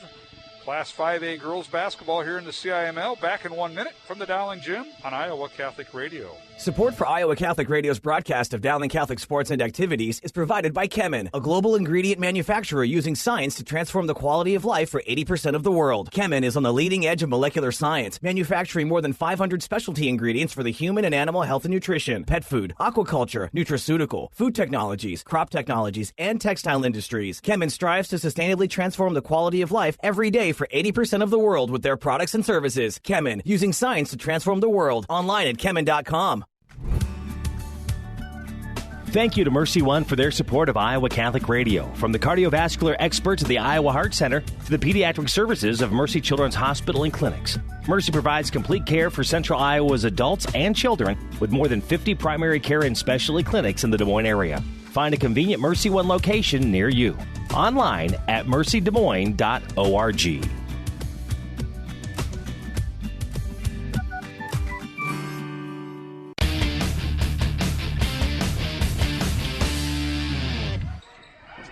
We're back here at the Dowling Gym out of the timeout called by Ankeny and head coach Drew McAnally. They have 2 left, 6 minutes to play, and it's Dowling by 14, 59-45 here in the fourth quarter. Beautiful patience by the Maroons. They get it inside to Gipple, who was camped out in the right block, and she shoots and scores. Little high-low there from a pass from Bowles. 12 points for Gipple. Now corner 3, no good by the Hawkettes. Ball by Calissa Wright, a 3-pointer, no good. Ball tipped out of bounds. They say it went off of Ankeny. It'll be Dowling basketball. After the high-low, Bowles looked over at Audrey Faber, the former Creighton and Dowling great, and smiled. As maybe that's something they've been working on in practice. I don't know, but huge smile on her face. Maroons got to work on their press, Baker, and they are. Maroons now with a 2-on-1. Corner 3 by Wishman is good. Maddie Wishman with another 3. And I think Bowles gets the assist from half court. Yeah, well, that was they put her in the middle of that press, and it broke it up. Wishman with 4 3-pointers tonight. 12 points in the contest, 64-45 Dowling. A la Steph Curry. Yeah, 19-point lead is the largest of the night. Now here's a turnover by Ankeny. Good defense by the Maroons there. I didn't see who forced that, Steve. I didn't either. As we're way up here in the balcony, Dowling with the ball. Wishman with it, dribbles baseline, leaves it for Bowles, and she can't handle the pass, and it's stolen away by the Hawkettes. Ankeny with the ball. They work it down court. Mashoff with it, won't shoot it. They'll work their offense. Here's Wright to Pitts. Pitts, a sophomore, playing lights out. Now she loses the ball, picked up by Abby Johnson. 4:45 remaining, fourth quarter. Ankeny with the ball, trailing by 19. Underneath Pitts from the pass from Johnson. Her shot is blocked by Bowles and rebounded by Dowling. Good job of defense before that by Margaret Tobias. Made it very difficult for her even to get the pass. Tobias has it. See if Ankeny comes out of that zone and goes back to man. It may have to here. There's Wishman over in the corner to Bowles. Tries to leave it for Gipple, and it's stolen away. Pass was just a little too strong, and Pitts with the steal. Bad passing angle, and you could hear Coach Meyer say, no. A little bit too late, though. Yep, here's Mashoff in the lane. Her shot's no good. Rebound Dowling and Margaret Tobias. Tobias, Wishman, and Julia Moore were the 3 that started, and now Ella McVeigh, who came off the bench tonight, nursing that thumb injury. She's got that cast, that black cast under the left wrist and thumb. She did not play in Dowling's last game against Des Moines North 10 days ago. I believe she played in the game that you called with Joe before that. Yes, she did. Mm-hmm. Yeah, so she entered. I believe Coach said she entered it in practice, and that's why Friedrich is not on the roster right now. She's sitting out. She got injured during practice, so practice must have been picked up. Man. These are some tough practice. Yeah. More physical than the game. Do they bring you in for the outside shooting, to make sure they guard the 3? No. They bring you in to make sure of that. And now here's a 3-pointer up and good right in front of the Ankeny bench by Rachel Chrisman off the bench for Ankeny. Hanging around the Hawkettes. Chrisman with her third 3 off the bench. She's got 13. 64-48. The 3-pointer by Dowling was good. Maddie Wishman, her 5th 3 of the night, 15 points. Yeah. We've got she just prefers not to ever shoot 2s. I mean, if her feet are both inside the arc, she just passes to somebody else. They just said it's a minute break. We'll take one ourselves with 3:02 remaining here in the fourth quarter from the Dowling Gym. It's Dowling 67, Ankeny 48. Along with Steve DeVinny, I'm Mark Amadale with our studio producer, Jeff Piggott, here on Iowa Catholic Radio. Support for Iowa Catholic Radio and Dowling Catholic Sports is provided in part by Ashworth Vision Clinic. With 2 licensed optometrists, Barbara Sheets, a Dowling graduate, and Dr. Craig Harper, the Ashworth Vision Clinic team provides complete eye exams, contact lenses, glasses, glaucoma testing, and pre- and post-operative care. Ashworth Vision Clinic is located at 60th and Ashworth in West Des Moines. 515-440-4610 or online, ashworthvision.com. Iowa Catholic Radio, connecting listeners to Christ. Iowa Catholic Radio is a safe place to go to get consistent Catholic teaching. With all the conflicting messages and chaos in our world, I can find the truth and where God fits into it all. It reminds me He is always there and will never abandon us. Would you consider a $30 a month donation? You can give at iowacatholicradio.com through the Iowa Catholic Radio app or call 515-223-1150.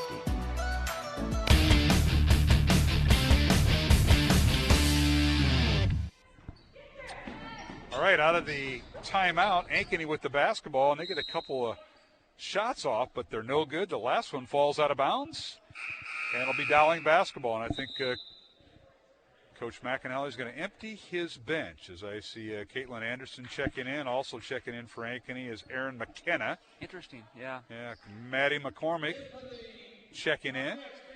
Now it looks like and Dowling's doing the same. Yeah, here, they're Steve. going to reciprocate and not try to run the score up. They'll use subs of their own. So very impressive game for the Maroon girls, and 19-point lead with about 2:40 to go. So it'll be Caitlin Anderson, Maddie McCormick, and Erin McKenna off the bench for Ankeny. Staying will be Carson Jacks, the freshman starter at guard, and Rachel Chrisman, their 6th person off the bench. She stays. All right, in the lane, Dowling with the ball, and a shot off the glass. Good by Lauren Frericks.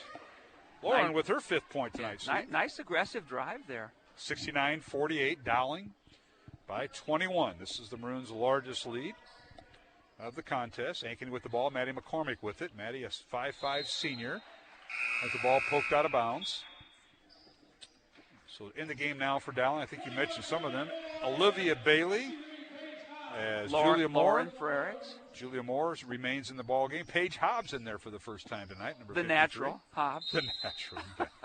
I heard you and Joe kind of dubbed her that. Thanks. Julia Moore's sister, Sarah, is in there. Twin sister, right? Yes, that's right. One's a lefty. Yep. That's Julia. The righty, Sarah.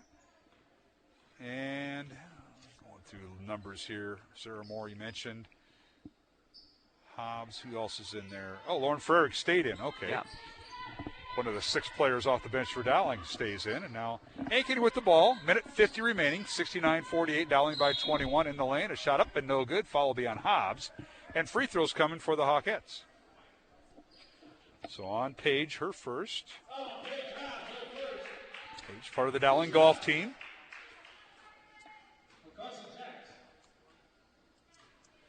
Looks like there's a couple Maroons that still haven't gotten into the contest tonight that as of yet. Yeah, hopefully we can get them in here before it ends. You know, since we're in the COVID protocol, as Carson Jacks is at the free throw line for Ankeny. Oh, thank you. Yep. She missed her first one? Missed the first one. Second one on the way by the right-hander. Good. So she now has 3 points. I was going to ask Paige, would you rather play for Coach Meyer in basketball or that guy Ron Gray in the golf team? But since we're social distancing and that we don't have post-game shows anymore. But that was one of my questions. Social distancing. COVID protocol, all those terminologies. Self-quarantine's another one. Here comes the last 2 Maroons that haven't played. Allie Anderson and number 33. Olivia Spracklin. Yeah, Spracklin's coming in, too. 69-49, Dowling by 20, minute 15 remaining. Ankeny with the ball, Carson Jacks. Now is double team, trying to get it to Chrisman. She does. Chrisman in the lane. Bounce pass to Anderson. Caitlin can't get the shot off. Passes back out to Chrisman. Ankeny will start over. Here's Anderson. Caitlin, a 5'9 junior. Nice defense by Hobbs. She cut off the shot attempt by Anderson. Final minute. You might have heard Denny O'Grady announce. 69-49, Dowling by 20. Maroons now lead this series, or will lead it,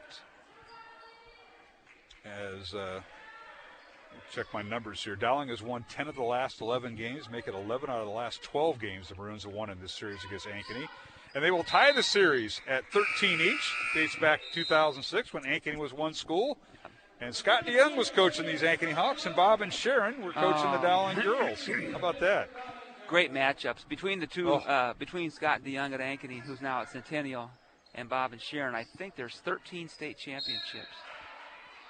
So now a whistle and a foul with 24 seconds remaining. Dowling by 20. Fouls on the Maroons. Ankeny will be shooting free throws. Sarah picked up that foul. So Sarah Moore, her first. It's team foul number 7, so 1-1 coming up for the Ankeny Hawkettes. It was on the shot, though, I think. Is that what they said? Yeah. Shooting foul, so 34. Number 34 gets 2. Erin McKenna makes the first one. That's her first free throws of the year. Good for her.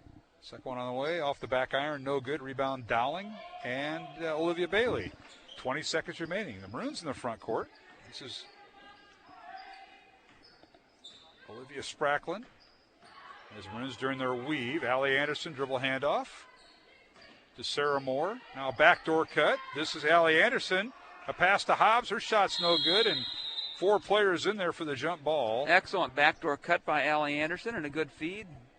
And Hobbs just couldn't quite get it to go.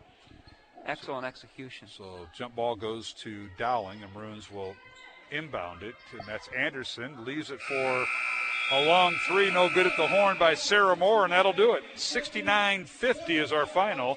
The Dowling girls now have won 5 of their last 6 games, and they improved their record to 8-3 as 9th-ranked Dowling defeats Ankeny 69-50 here at the Dowling Gym. As the gym will empty, they will sanitize, and then they will let the boys teams in. But what a night for the Dowling girls as they got it started against their a top 15 matchup with number 13 Ankeny, who falls now, Steve, to a record of 7-3. And all 3 of their losses have been to ranked teams, to Waukee, who was ranked number 2, Centennial 5th, and, of course, right tonight to Dowling. Yeah, nice win for the Maroons. Nice to get back on track, although you said they beat North the other night handily. But putting together a very fine season. You and I have talked about this. I talked about it with Joe Stacy when you were out for a few games. But after all that the Maroons lost last year, 85% plus of their scoring. Exactly. To come back and put together a season so far, 8-3 now.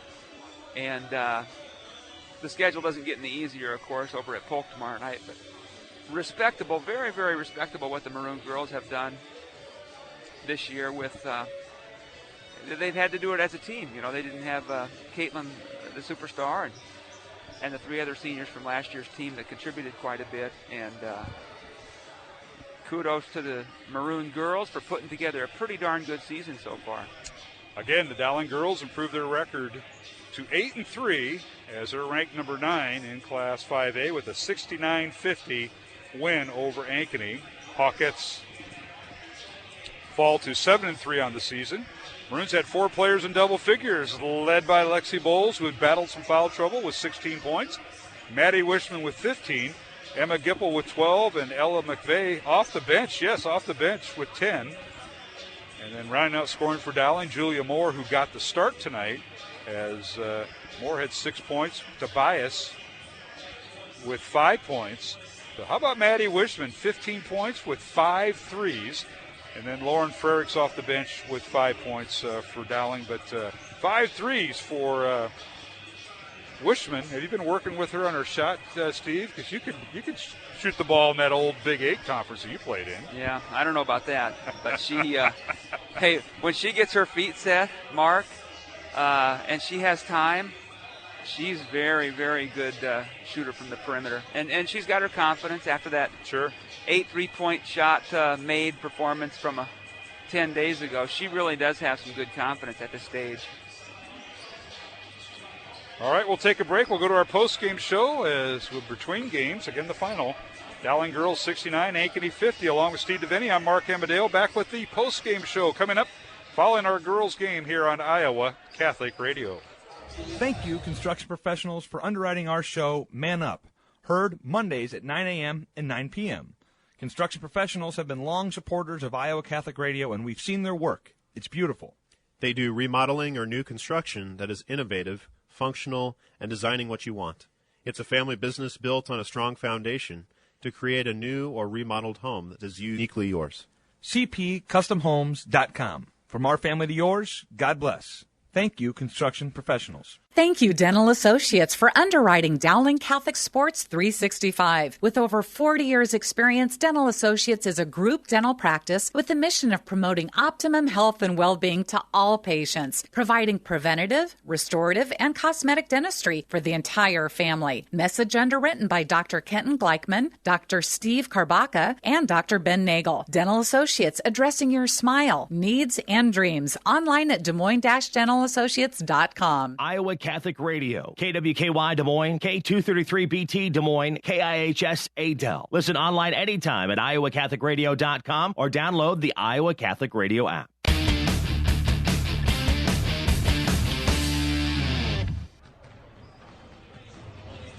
Hey, we're back here at the Dowling Gym on the postgame show following the Dowling girls win tonight, 69-50 the final score.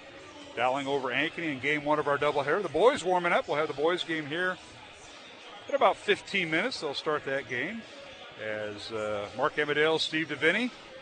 Dowling girls going 3 of 6 to the free throw line. They were 1 of 4 in the first half, and then they got a little bit better in the second half. Only went the line 2 more times to finish 3 of 6, and Ankeny finishing 10 of 11 at the free throw line. So the Hawkettes got more attempts and makes than Dowling attempted, but the Maroons still came out on top, Steve. And you got to look at the final scoring. Mark, for Ankeny Hawkettes, 50 points on the night, 32 in the first half, only 18 in the second half. Maroons did a great job defending. We're letting scoring by Chrisman with 13. Jenna Pitts had 10. Clarissa Wright had 9. Mashoff had 8. Abby Johnson 6. They did a good job on her, limiting her to no points in the second half. Carson Jacks had 3. And number 34, whose name I didn't write down, she had 1. Erin McKenna. Erin, that's right. Her first free throw of the season, you said. So that's 50 points for the Hawkettes. For the Maroons, led by the 2 inside players, Coach McAnally for the Ankeny Hawkettes, when you spoke to him earlier today or yesterday, was a little bit worried about how they were going to defend the Maroons in the paint, and they really didn't have an answer. Lexi Bowles had 16. Emma Gipple had 12. Both of those young ladies had at least 3 or 4 offensive rebounds apiece, second chance points. Wishman had 15 on 5 threes. McVeigh off the bench because of that minor thumb injury had 10. Who else here? Julia Moore had 6. Lauren Frericks had 5, as did Margaret Tobias, to round out the 69 points for the Dowling Maroon girls. So up next for Dowling, we'll be back on the air tomorrow night from the Southeast Polk Gymnasium. Steve, they're going to have us in your favorite spot, the track. We're up there with the MediaCom folks who'll be broadcasting the game, and we'll have that matchup as it'll be number 4 Southeast Polk and number 9 Dowling in a girls matchup. We'll be on the air at 6 o'clock with the pregame tip-off scheduled for 6:15 or whenever the JV 1 game gets over with, whenever Tom Donahue lets us on the court. Well, he'll be ahead of us tomorrow. Just so you know. Tommy Donahue, Hall of Fame Class 75 graduate from Dowling High School, and he's been helping out with the girls program for 25 years. Since they played 6-on-6, I think. Yeah. What a great guy Tom is. But yes. Anyhow, we'll be over there. We're back to more traditional start time tomorrow night. Yes, we are. So up next for Dowling, it's number 4 Southeast Polk tomorrow night. Again, 6 o'clock will be our airtime. And then next week, only 1 game. Unless Dowling adds a game next week, it'll be next Friday night as Dowling hosting Urbandale right here at 5 o'clock.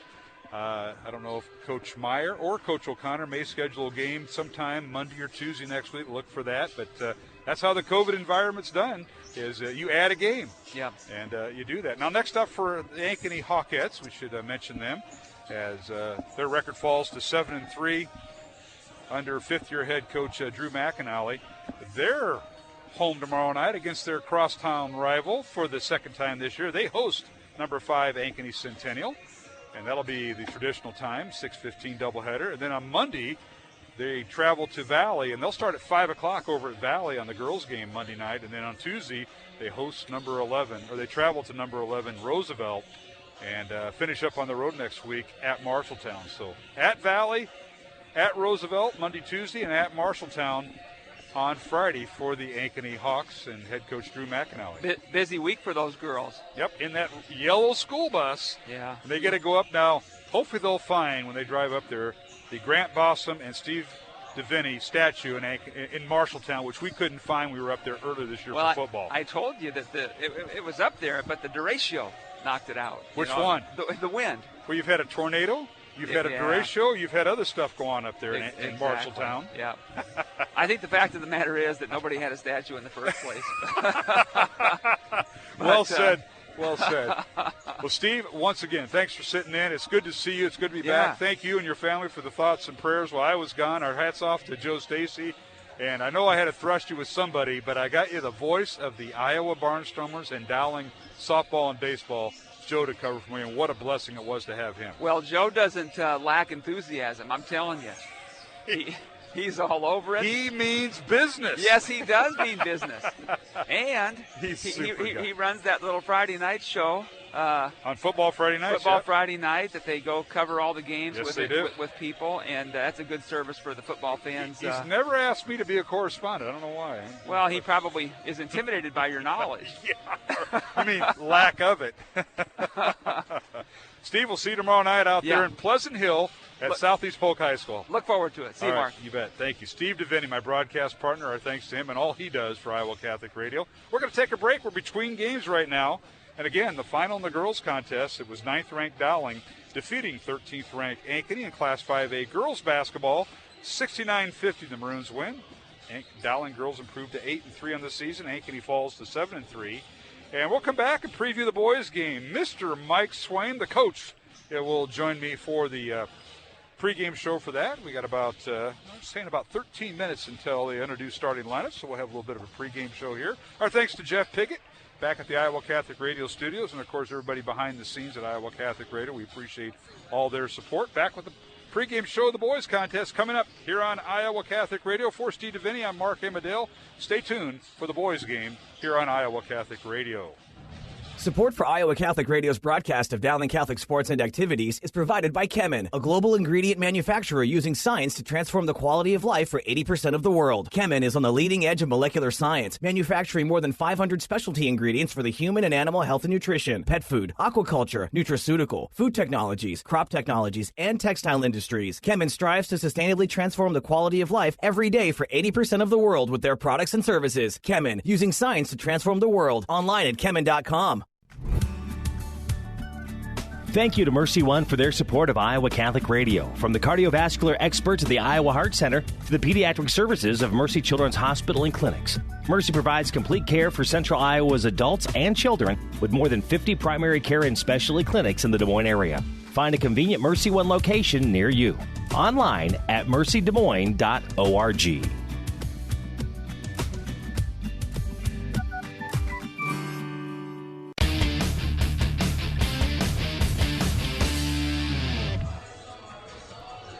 We're back here at the Dowling Gym.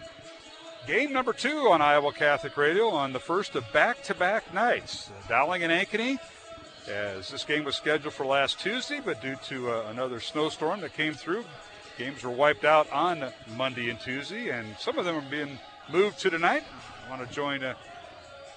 I want to welcome Mike Swain back to the broadcast tonight here on Iowa Catholic Radio. Swimmer, how you doing? I haven't seen you since the Waukee game Friday. Yeah, doing well. Did you get dug out? I did. Luckily, I've got great neighbors, and he's got one of those big, those big 3-stage snow blowers. So he got everybody's driveway. So I slept in. That's what you resorted to. Yeah. I was wondering about that. I just thought you had the city of West Des Moines just do it for you, but I guess you can't do that. That would be great. Well, it's Dowling and Ankeny for the one and only time. Last year these two teams met. Ankeny being the state champs. Dowling split with them last year. Maroons winning 64-54 up at Ankeny back in December, and then they played the rematch here right out of Christmas break, and Ankeny winning 77-73, so good games. But that was when Ankeny went all the way to the state finals and beat Waukee 78-70 to claim the 4A title. Mark, it was almost like I remember being up in Ankeny's gym and Dowling. That game wasn't even as close as what the score was. Right. I mean, it was, and I wasn't impressed at all with this team. And then I remember when they came back here and played. It was night and day. It was like they had flipped a switch. Yeah. And they got so hot down the stretch. And I remember being down at Wells Fargo last year watching this team, and it was just like destiny. I've never seen a team shoot the three as well as they did at Wells Fargo last year. It was an incredible performance. Talk about a team peaking at the right moment. Absolutely. Coach Carlson's team did that, and they end up being the 4A champs. Yeah. Finishing with a record of 21-5, and the Maroons handed one of the 5 losses to them. Yeah, no question. It was a great season, and both teams had a great season. Yep. So, but that was a lot of fun. But they have lost a lot of people from that team. Yes, they have. Yeah. So this is going to be a different team tonight. We had Coach O'Connor from Dowling up here talking about that at halftime, and he mentioned that. I mentioned it to him. I said they got one starter back, and then a kid that came off the bench, McCullough, who now starts back, and that's it. They may have 2 of their top 8 backs. So this has been kind of a rebuilding year, and it's going to be fun to watch this Ankeny team. A lot of juniors, some sophomores that are up here, so we'll keep an eye on that. Mike, let's first of all take a look at what's going on in the CIML tonight. There's, I think, 2 makeup games, Dowling and Ankeny, obviously, and if you joined us late, the Dowling girls a winner tonight. 69-50 over Ankeny in Game 1. The other game going on, and that starts here any moment, that's Hoover at North and a girl-boy doubleheader over at North. That was already a scheduled game. The rescheduled game has a boys-only game, and that'll tip off here in about 15 minutes at Valley, at 7th-ranked Valley, hosting Roosevelt at 6:30 at the Bill Cold Iron Fieldhouse at Valley High School. So that's our 3 games tonight and a full slate tomorrow, as we will be out at Southeast Polk for the rematch between Dowling and Southeast Polk. Wow, and that was an entertaining game too, Mark. Up and down, and Southeast Polk was able to sort of gain control of that game right at the last minute. Fourth quarter. Fourth quarter. They made a run, and Dowling wasn't able to recover. And so a really interesting matchup for tomorrow. I'm sure Dowling can't wait to get another opportunity at the Rams. Right. Now, when they do the starting lineups tonight, I have no idea who Coach Carlson's going to start for Ankeny, because he told me, he says, I have about 8 starters, and they've been rotating them in. And OC was kind of guessing, too, so we're going to have to wait until we hear them announced by Denny O'Grady. But this Ankeny team, they come in with a record of 5-5, just like Dowling. They've, let me see here, they've won 3 of their last 5 games, but they've also lost 2 of their last 3. And remember, we have switched the conferences around a little bit. Ankeny and Centennial and Ames have broken off from the Central Conference with Dowling, Johnson, and Urbandale, and they now play Marshalltown, Fort Dodge, and Mesa City. They play the northern teams, the interstate teams, I like to call them. And now, so you only see Ankeny once a year. Last year we saw them twice. This year we only have them once during the regular season. Again, for folks tuning in late, 4A and 3A sub-state boys brackets, groupings come out tomorrow. Not the brackets, just the groupings. That comes out tomorrow. So who knows if Ankeny and Dowling could see each other a third time. Yeah, no question. And that's why these games are so important, because it's once you get that grouping, then the coaches go in and rank they according to who they feel had the toughest strength of schedule, the quality wins. And so these are important games for Dowling. If they can get a win here, who knows where their seeding is going to be. They've got a couple good ones on this season already, including that win against Valley. Right. So all of these games count, Mark. Well, Ankeny's got a very interesting team. Brady McCullough, who came off the bench for him last year, is now a starter. Braden Simonson, another football player besides McCullough, also in the starting lineup. He got some minutes last year off the bench. So really, and Ryan Crandall started and played a lot last year for Ankeny, and he's also a football player. By the way, Ankeny was the 4A champion in football this past fall. So those 3 football players are mixed in with Matt Stickrod at one guard for Ankeny, and Braden Dre, who we just heard Coach O'Connor say, this kid can shoot it. He's also the backup point guard. So Crandall will be the point guard, but Dre will be the backup guard, and they can shoot it and score the ball. Well, and Crandall averaging about 9 points a game. And for Dowling, Mark, obviously without Matt Riedel tonight. Yeah, and we haven't got to that yet. Okay, I didn't know if you had touched on that with Coach O'Connor or not. But, this is where the rest of the guys down, the rest of the team has got to step up, because you're now down a starter. Not only that, you're down the leading scorer on the team, with Matt Riedel. Mm-hmm. So you're going to have guys like Ryan Riggs step up, Mikey Chase, who is going to be filling in for Matt Riedel. All of those guys are going to have to do their part to make up for Matt not being here. Yeah, Matt is also, Riedel will not play tonight. He's under the COVID-19 protocol, and he'll be out this week and probably part of most of next if he can get through that protocol. But he averaged 13 points, 5.5 rebounds, led the team with assists, 3.5, and steals, 15, and he is on the shelf for week. Dowling has a lot to overcome. You mentioned Mikey Chase. He'll get the start. He started the first couple of games, and then they brought in Gregory for that third tall starter. Well, now Gregory and Riggs will be the guys in the middle for Dowling with Simon Daniel, Sam Hughes, the other starters, and Mikey Chase. Maroon's going with a little bit smaller lineup without Riedel.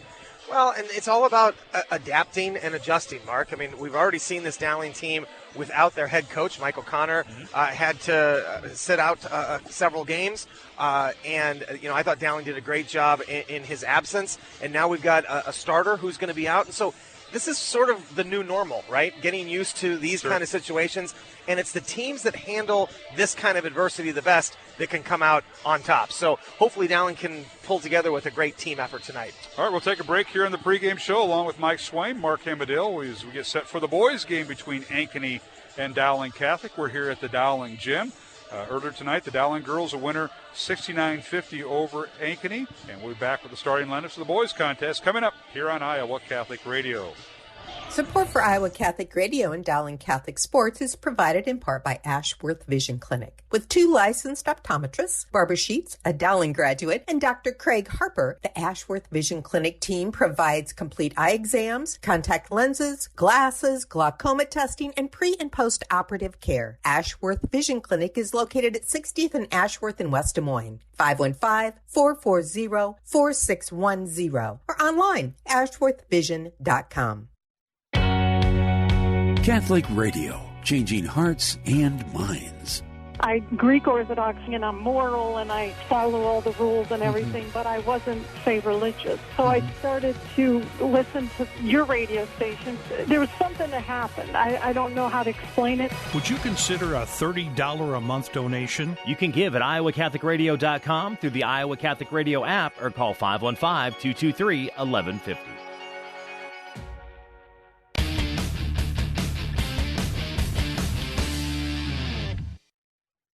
We continue our pregame show here on Iowa Catholic Radio alongside Mike Swain, Mark Hamadale.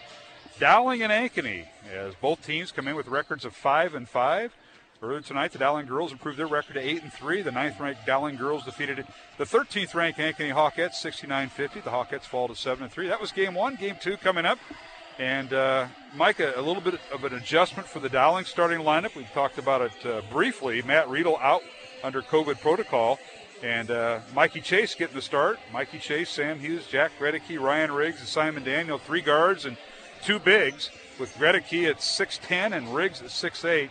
Going to have to do the bulk of the rebounding. And then, of course, Riedel coming out. He was your dribble drive penetrator. He was a pretty good shooter. Wasn't the best three-point shooter, but he was a guy that was all over, led the team in steals and assists along with points, and that's something you don't replace. Well, and how about his rebounding the other night against not only North, but against Waukee as well. And so that's a big part that they're going to be missing. That's why everybody has to step up. And what I'm looking for, Mark, is just a little bit more consistency from Dowling. You know, we saw flashes of it in that North game. They really almost put together a complete 4 quarters. I also thought they put together almost a complete 4 quarters against Valley.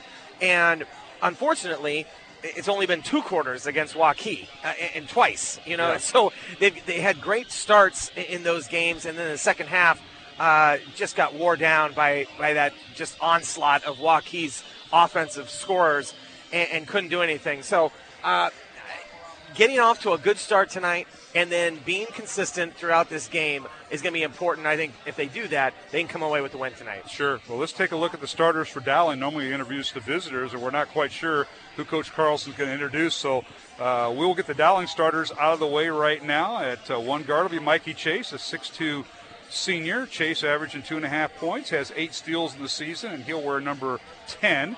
The other guard is Sam Hughes, a 6'1" senior is Sam. And he averages 7 points, 2.5 rebounds, and a 94% free throw shooter on the night. And the third guard for Dowling is Simon Daniel. Simon's a 6'2 senior, averaging 3.5 points, has 8 steals on the season. He's a 70% free throw shooter, and he'll wear number 22. And Hughes wearing 12, Chase wearing number 10. At one forward for Dowling, Jack Gregory, 6'10 senior, leads the team with 14 made threes, averaging 9 points and 2.5 rebounds. And he's a 66% free throw shooter. And Gregory will wear number 14. And finally, the man in the middle, 4-year letterman, 3-year starter, Ryan Riggs, 6'8 senior for Dowling, averaging 12.5 points, 6 rebounds. He's the team's leading rebounder. 2 assists, has 10 blocks. That leads the team. And he'll wear number 20. So it'll be Chase, Hughes, Gregory, Riggs, and Daniel, the 5 starters for Dowling under Michael Connor in his 15th year as a Dowling head coach. 222 wins, 129 losses, assisted by Nick Wagner and Jimmy Nahas. Dowling comes in averaging 55.6 points on offense. They give up 55.9 points on defense. Maroons with a 5-5 record. Off the bench tonight for Dowling, we will see Carson Brown at one guard, a 6'1 junior, Andrew Lynch, a 6'5 senior, and Jalen Moses, a 6'9 senior, all off the bench for Dowling. And we'll wait for the Ankeny lineup here. But, Mike, your thoughts on what Dowling's going to start against this Ankeny Hawk team? Well, I think Ryan Riggs has just been playing great as of late, Mark. He had a fantastic, even though in a losing effort, he had a fantastic game against Waukee. And Omaha Blue was guarding each other. Absolutely. So he had a fantastic game against Waukee. He played very well against North. Another great effort that Ryan Riggs had against Valley. So he's the key. The offense needs to go through him inside first and then work their way out. Well, they certainly do, and they're introducing the Ankeny team right now. At one guard will be number 25, Carson Johnson, a 5'8 freshman. A 5'8 freshman is Carson Johnson, averaging 7.5 points, and he's knocked down 10 threes. At the other guard will be the point guard, Ryan Crandall, a 6'2 junior. Crandall averaging 9 points, leads the team with 3 assists and 13 steals. He'll wear number 21. Number 31, the other guard, is Braden Dre, a 5'10 sophomore, a very young team. Dre averaging 5.5 points, leads the team with 13 made threes. And it looks like at one forward will be Brady McCullough, 6'5 junior. And McCullough averaging just under 6 points, 3 rebounds. And he'll wear number 35. And let's see, the 5th starter out there is number 45, Braden Simonson, 6'3 junior. Simonson averaging 8.5 points and 4 rebounds. So it's going to be Crandall, Johnson, Dre, McCullough, and Simonson, the 5 and the 4. We're going to see J.J. Cole, the 6'8 sophomore, quarterback for Centennial in the fall, transferred to Ankeny this winter and is eligible because he moved. And Cole, a 6'8 sophomore, he comes in off the bench averaging 9.5 points, 6.5 rebounds, which is a team lead, and 5 blocks. He could be big, Mark, because right now Downing's got a sizable height advantage on this team now on the floor. Yes, they do. Well, Riggs wins the tap, and it goes right into the hands of Ankeny, and we're underway. Second game of our doubleheader here on Iowa Catholic Radio, and we start early. 6:33 is our start time. This is Carson Johnson, the freshman, with the start for Ankeny. Dowling stays man-to-man. Runs with Mikey Chase, Sam Hughes, Jack Gregory, Ryan Riggs, Simon Daniel. The 5 and the 4. Riedel will not play tonight. A long 3, top of the key, good. And at the top of the key for 3, it's 3-0 Ankeny with Dre hitting his 14th 3 of the year. Well, if you're a Coach Carlson, you got to like that. There was a lot of confidence from the young sophomore there. Just catch and fire. He did. Good defense by Dowling. Maroons work it inside to Riggs. He's double teamed. Now he finds his teammate on the corner, and Dowling now will keep the basketball as they rotate it underneath Gregory to Riggs, and he flushes it through right over Braden Simonson. Yeah, and I thought there might have been just a little bit of contact. Nothing called there, but a nice pass by Gregory to Riggs inside the paint. Ankeny 3, Dowling 2. Ankeny with the basketball, leading by 1. Top of the key is Simonson, part of that state championship football team. Played defensive end and tight end, and now a runner in the lane, up and good, the freshman Carson Johnson. With the left hand, Mark, just a little floater in the air. So far, the 2 youngsters with the 5 points for Ankeny. Yeah, 3-pointer by the sophomore and a 2-pointer by the freshman, and now the pass underneath tipped away as Riggs tried to hit Gregory with a little high-low. Yeah, that's 6'8 to 6'10, that pass. You gotta look that off there that time, Mark. You got to ball fake that. That was too easy. Here's Riggs on the baseline. Riggs guarded by Simonson. Ankeny just staying straight up man-to-man. We'll see if they help anywhere. Underneath, Simon Daniel with the left hand. Turnaround shot, good. The right-hander, Simon Daniel, shoots it left-handed. Mark, that's his game. That's what he needs to do. His threes have not been falling as of late, and I'd like to see him get those baskets in the paint. He's part of that little dribble penetrate. If you spread somebody out, Simon Daniel can take you downtown. And underneath, a shot up and good. Hangs on the rim for Brady McCullough. How about the shooting percentage by these two teams? They haven't missed. Dowling 2 for 2, Ankeny 3 for 3. Right. 7-4 Hawks. Dowling with the ball, trailing, 5:40 remaining. First quarter here on Iowa Catholic Radio. Mark Amadale, Mike Swain tonight. Jeff Piggott, our studio producer. Dowling girls a winner in game 1, 69-50 over the Ankeny gals in a top 15 matchup. There's Mikey Chase for Dowling in the lane. Lose the ball out of bounds. They say it went off the Hawks. Much to their disdain. It'll be Dowling basketball underneath their own basket. Dowling going right to left towards the south basket here, wearing their home white uniforms, maroon numbers, and Ankeny in their road gray uniforms, black numbers with gold trim. Simon Daniel on the pass from Riggs, left-handed layup, good. Second made basket by Simon with the left hand. Really good recognition by Daniel. Riggs was double-teamed, and so he slices right down the paint for the easy basket. 7-6, Ankeny by 1, 5:10 remaining, first quarter. Hawks with it. This is Braden Dre on the baseline. Leaves it for Crandall, who dribble drive and was cut off nicely by Gregory. Well, here is Crandall. Won't shoot the three. He's guarded by Daniel. Long three coming up and good by the freshman Carson Johnson, the second one. Well, no wonder he's in the starting lineup. There is just no fear at all. Good-looking stroke, nothing but net for the young freshman. Carson with his first three of the night. He hit a two-pointer earlier about the same spot, but just inside the three-point line. 10-6 Ankeny. Over Dowling. Maroons have it. Here is Simon Daniel, top of the key. Wants to drive. Stutter steps. The right hand. Shot underhand. Good. Underhand layup by Simon Daniel, who has 6 points. Really nice move that time by Simon Daniel. We talked about the Maroons needing to step up, and already Simon Daniel was 6 in this first quarter, taking off for where Matt Riedel left off. What's the shooting percentages now? Still 1,000. Exactly. Nobody's missed. 10-8. Ankeny with the lead. Hawks with it. They kick it out. Top of the key. McCullough misses. Three-pointer. It's no good. Ball slapped around, and the freshman Carson Johnson lands in his lap. He's guarded by Mikey Chase. Dowling stays man-to-man. Now ball screen set for Crandall. Gets it back over to Simonson, who dribbles in the lane. Shot off the glass. No good. Gregory with the rebound, and he's fouled. Terrible foul. 80 feet away. You don't want to do that if you're Ankeny. And Coach Carlson, McCullough picks up the foul. Yeah, Ankeny going to their bench early here, Mark, with 3 subs coming in. See that.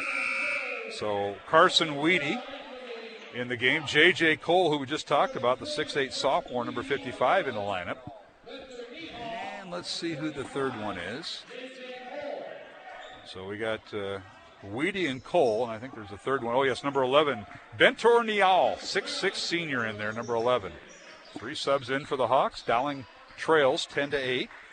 3:35 remaining, first quarter. Simon Daniel dribbles in the lane, leaves it for Riggs. His shot up and good. Nice soft shot for Riggs over J.J. Cole. Well, that's what happens when you can get some penetration in the lane, Mark. The defense has to collapse. That left Ryan Riggs wide open, so great pass and play by Simon Daniel. How about the first 5 minutes for Simon Daniel? That time he does it without the shot. Dribble penetration.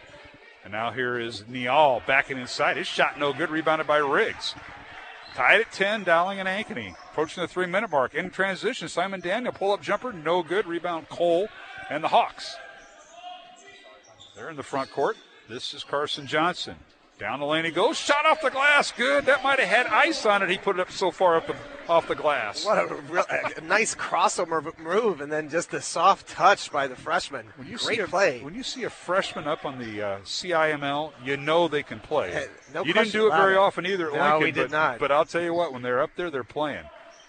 What a first quarter by Carson Johnson. He has 7 points, the freshman for Ankeny. 12-10 Hawks. And down Daniel for 3. It's off the mark, no good. Fight for the rebound. Gregory fighting in there with Cole, and Cole wins the rebound battle. Hawks have it. They're in the front court, going towards the north basket here at Dowling, left to right in front of us, as we're high atop behind the benches in the second balcony. And now a long shot left wing by Carson Weedy, no good. Rebound Dowling. Nice steal by Hughes that time, just out-hustled and the Ankeny Hawk. Dowling now with the substitution as they have Carson Brown in there for the first time tonight, number 32. And now Ankeny with the ball after the turnover by the Maroons. Yeah, Riggs looked like he got pushed, but no call. Lost the ball. Now underneath Cole. His shot's no good. Gets his own rebound right. Took it off the back of Carson Brown and scores. Yeah, a little unfortunate for Dowling that time. They really had control of that. And just a mishandle fell right in the Ankeny Hawks' lap. How about Niall right here face guarding Jack Gregory as Mikey Chase dribbles in the front court. Minute and a half remaining. Ankeny by 4, 14-10 over Dowling. Now we got a shot in the lane. It's up and good by Simon Daniel. The basket will count and a foul on Ankeny. They got a whistle on Cole here. Yeah, Cole, good aggressive move by Simon Daniel to the basket. He was able to just sort of shield that ball from the defender, get the basket. A little surprised face guarding Gregory. I don't understand what that is, especially when you've got Ryan Riggs down in the paint and Simon Daniel killing you with penetration. Simon Daniel with 9 first-quarter points in the absence of Matt Riedel, who is not playing tonight for Dowling. He's under that COVID protocol, be out from a week to 10 days. And Dowling has cut the lead to 1. It's 14-13, Ankeny by 1. Minute 15 remaining. First quarter, Hawks with it. Carson Weedy, 6'2 sophomore in there, number 43. Walk. Leaves it for Stickrod, who's in there for the first time. He's been a part-time starter. There's Weedy with it. Back to Johnson, underneath to Cole. It's blocked out of bounds by Moses, who just checked in. Jalen Moses with the block. Nice block by Moses that time after a really nice pass from Carson Johnson. So Carson Brown, the junior, in there for Dowling. Andrew Lynch now in there, 6'5 senior. And then Jalen Moses. They work it inside. Here's Stickrod on the inbounds play. Turnaround shot in the lane, good. Matt Stickrod with his first 2 points. 16-13, Ankeny by 3. 50 seconds remaining, first quarter. Dowling with the ball, and we got a whistle and a foul called on Ankeny. They're going to get Stickrod with the body that time. Mark, I'm looking here, 47 seconds to go. Dowling's down 3, 16-13. They played fantastic offensively, but still they trail. Just not able to get stops right now on this Ankeny offense. And the Maroons got to find a way to get points. They had trouble with that against Waukee, as everybody has done. And now turnover by Carson Brown. He dribbled in the lane, and he had it stolen away. And now an uncontested layup missed by Ankeny, and now a long 3 by Carson Johnson, no good. Wonder if that's his first miss of the night. Rebound Cole, and Ankeny keeps possession with Stickrod. Another offensive rebound for Ankeny. That's 3 in a row that they've had. See if the Hawks hold for the last shot. 15 seconds remaining, and Stickrod between the circles, guarded by Jalen Moses. It's Jalen Moses, Simon Daniel, Mikey Chase, and now Stickrod nearly lost, and he does lose it.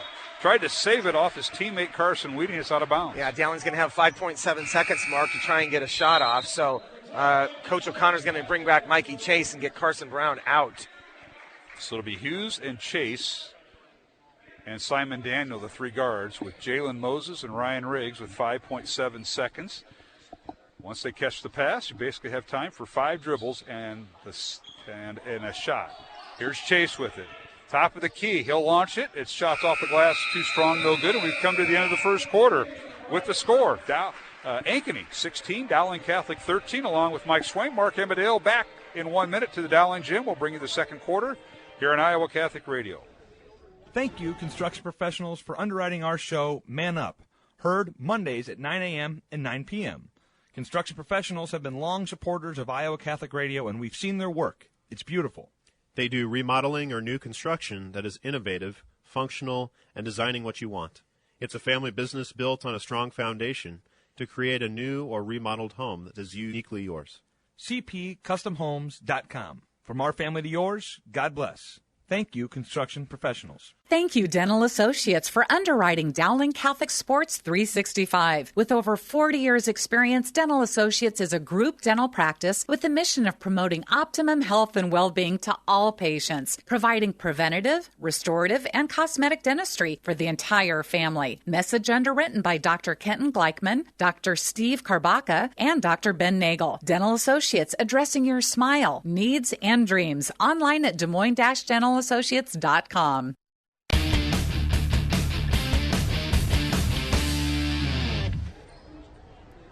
And we're back here at the Dowling Gym for the second quarter. Mark Amadale joined by Mike Swain tonight here at the Dowling Gym. It's Ankeny 16, Dowling Catholic 13. Maroons were led by Simon Daniels, 8 points, and Ryan Riggs with 4 in that first quarter. Hawks were led by the freshman Carson Johnson with 7 points. 3 points for Braden Dre, 2 points for McCullough, and 2 points for J.J. Cole off the bench. Dowling with the ball to start the second quarter. Here's Riggs left block. Now pass inside to Simon Daniel. He's cut off. Back to Riggs. Reverse layup good. The basket will count. And a foul on Simonson of Ankeny. Well, Dowling right out to the break there, Mark. They wanted to isolate Ryan Riggs on that block, and Ankeny brought help. He actually got it into Simon Daniel, who found him again, and then a nice reverse layup to be able to score that with the foul. Well, Riggs did the reverse layup, and I don't know if he had enough room or did not have the angle. Free throw's no good. And rebound out to the Hawks, so Riggs misses the free throw, but I thought he had a chance to hit it from the front side. He did reverse layup and drew the foul. Dowling in a 1-3-1 Yeah, here. a little 1-3-1. See if they trap in the corners. Got to be watching for Johnson, though. He's already hit a 3. Carson Johnson in there for Ankeny, along with Simonson, who picked up the foul. A long 3 up and no good by Carson Johnson. Rebound Dowling. Here's Hughes with it. In the front court to Gregory. He'll launch a 3 left corner. Good. Nothing but the bottom of the net for Jack Gregory, his first 3 of the night. That's a nice job of Gregory running the floor, and Hughes seeing his teammate in the corner. Good 3-point look. And you look at the scoreboard, Dowling has its first lead, 18-16 over Ankeny. Look at the height that Ankeny or Dowling has right now on this zone. Nice. Making it difficult for Ankeny to try and get those passes across court. It's Stick Rod along with the Crandall in there for Ankeny. You mentioned the freshman Carson Johnson. He's also in there. Simonson in there for the Hawks. And the fifth starter is McCullough here in the second quarter. The ball is kicked away by Simon Daniel. Yeah, they've got Gregory and Riggs on the wing, Mark, and then with Andrew Lynch in the middle there and Simon Daniel harassing the guards. I sort of like this. This is a different look. We haven't seen this year, Mark, from this Dowling team.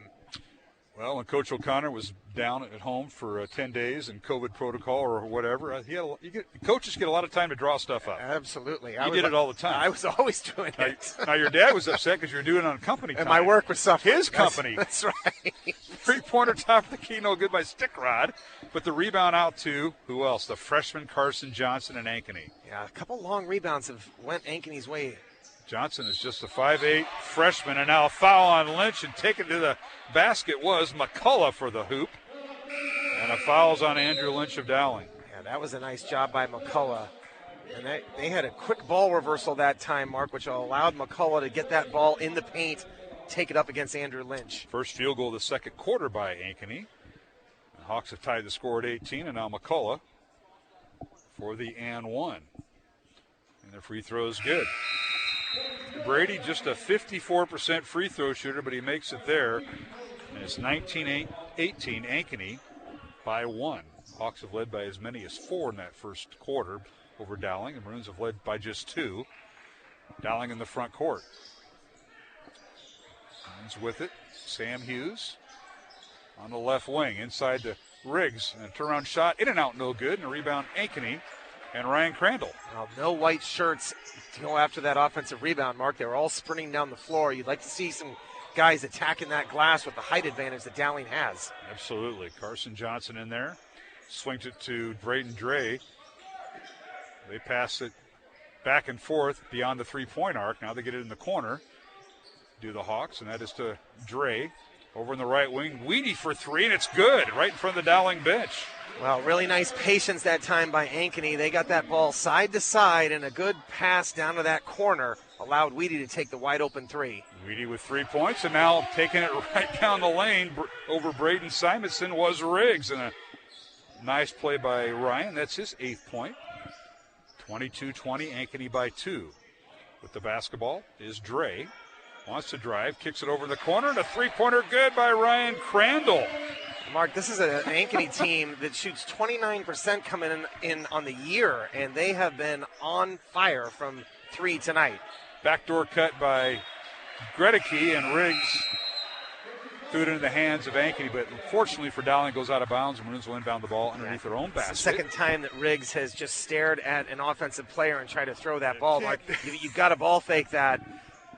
got to be like a quarterback and look at all your options. Yeah. And Ryan's just trying to, do the bullet pass. He's got the tunnel vision look and trying to get it to Gregory. He's got the hot hand. And now out of the inbounds play, Gregory for 3 left wing. It's no good. And rebound Ankeny and Crandall.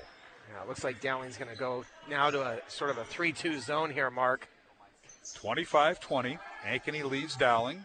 4.5 minutes remaining. Second quarter. A three-pointer by Dre, top the key. No good. Ball slapped around, and Hughes comes away with it. He out-dueled Riggs and Lynch and his own team to get it. Here's Gregory in the front court, and he draws the foul. That foul will be on Carson Weedy. Weedy, the sophomore at 6'2", picks up his first foul. And I think it's team foul number 5 on Ankeny. I think you're right, Mark. And 1 on Dowling. A couple more, and Dowling will be at the line here at 4:22 to go in this second quarter. Lynch will check out on this dead ball, and Mikey Chase back in. So it'll be Chase, Hughes, and Simon Daniel at the 3 guards that started, and then Gregory and Riggs. They lob it into Lynch, and he loses the ball on the way down as Cole comes away with it on the Dowling turnover. Ankeny by 5 and the basketball. Down the lane. Shot blocked by Riggs. That was the shot by Dre, out of bounds to Ankeny, but Riggs came in with help defense. That was a great block, and Hughes almost was able to come up with it, but right off of his leg, so it's going to stay Ankeny ball. So substitution now as taking a seat on the bench will be Braden Dre. Ankeny now will inbound the ball with Crandall. Inside to Cole. Backs in against Riggs. His shot is blocked by Riggs, and he draws the foul. Cole goes to the line. And Riggs with his first foul. And J.J. Cole, the sophomore, who transferred from crosstown rivals Centennial after football season, will have 2 free throws. You would have liked to see Riggs go sort of straight up with that, Mark. I thought that was going to be a tough shot by Cole. Sort of bailed him out. First free throw, no good. Nice game on Iowa Catholic Radio, brought to you in part by our good friends at Ashworth Vision Clinic, Mercy One, and Kemen. Alongside Mike Swaim, I'm Mark Amadale. Jeff Piggott, our studio producer here on Iowa Catholic Radio.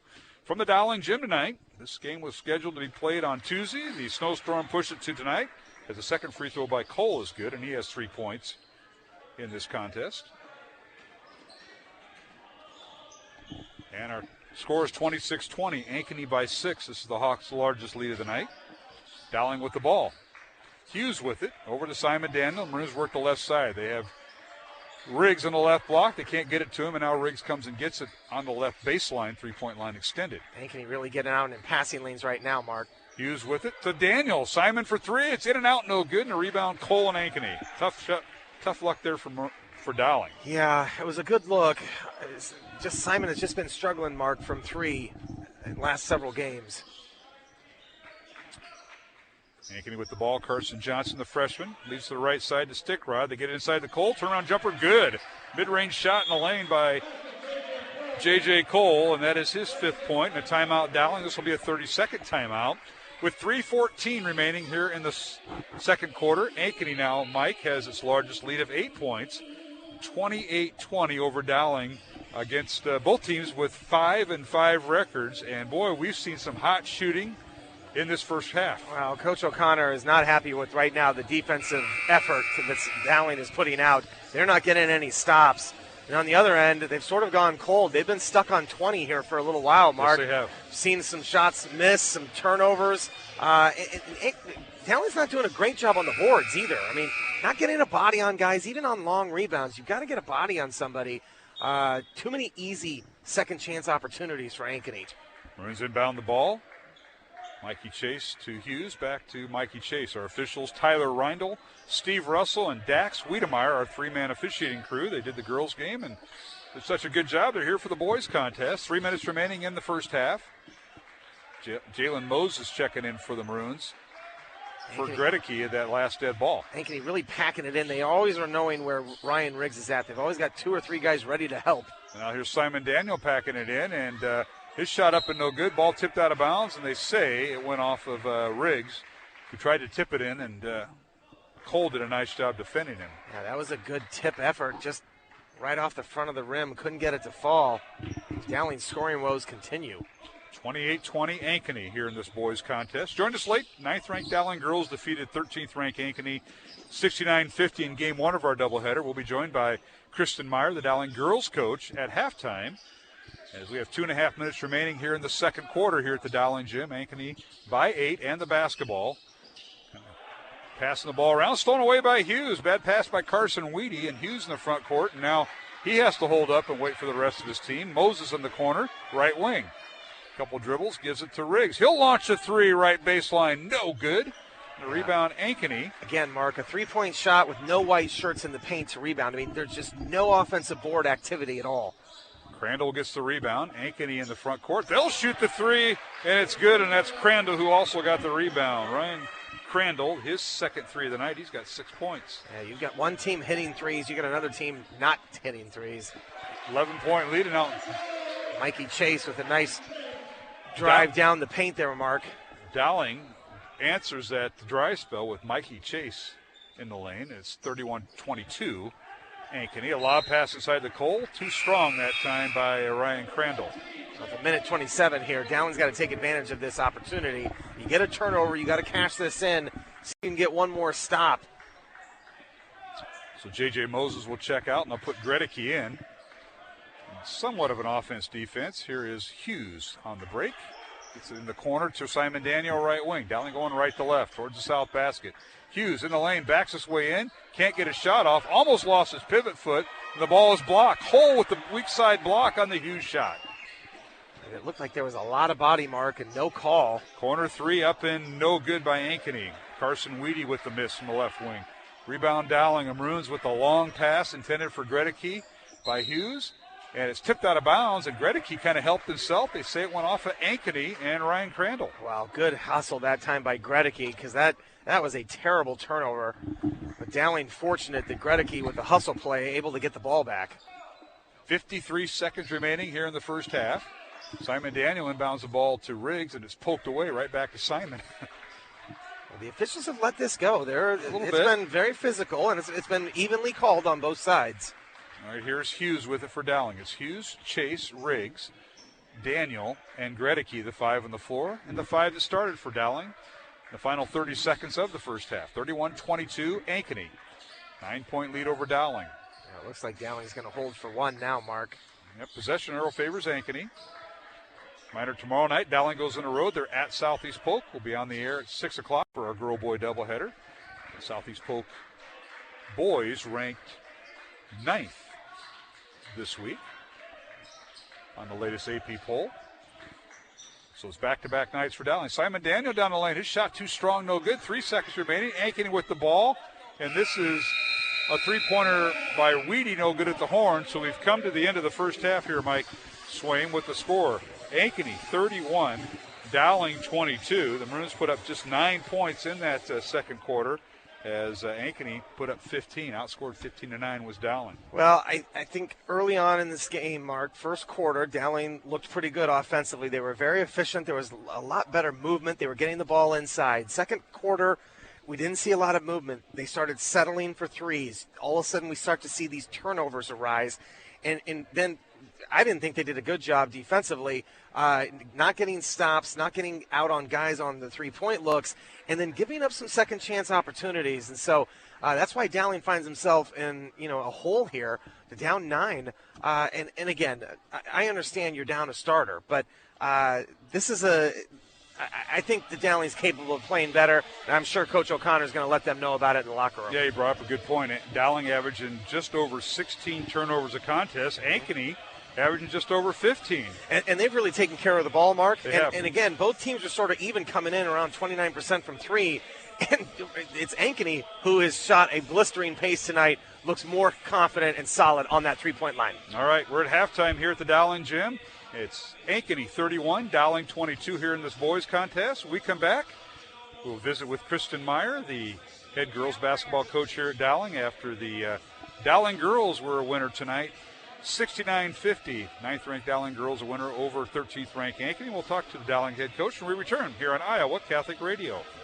Support for Iowa Catholic Radio's broadcast of Dowling Catholic sports and activities is provided by Chemin, a global ingredient manufacturer using science to transform the quality of life for 80% of the world. Chemin is on the leading edge of molecular science, manufacturing more than 500 specialty ingredients for the human and animal health and nutrition, pet food, aquaculture, nutraceutical, food technologies, crop technologies, and textile industries. Chemin strives to sustainably transform the quality of life every day for 80% of the world with their products and services. Chemin, using science to transform the world. Online at chemin.com.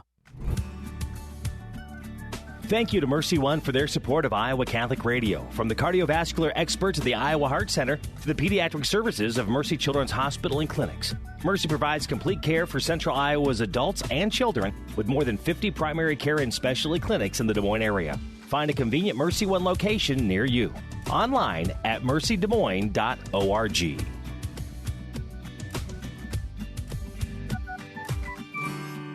Iowa Catholic Radio, KWKY Des Moines, K233BT Des Moines, KIHS Adel. Listen online anytime at iowacatholicradio.com or download the Iowa Catholic Radio app.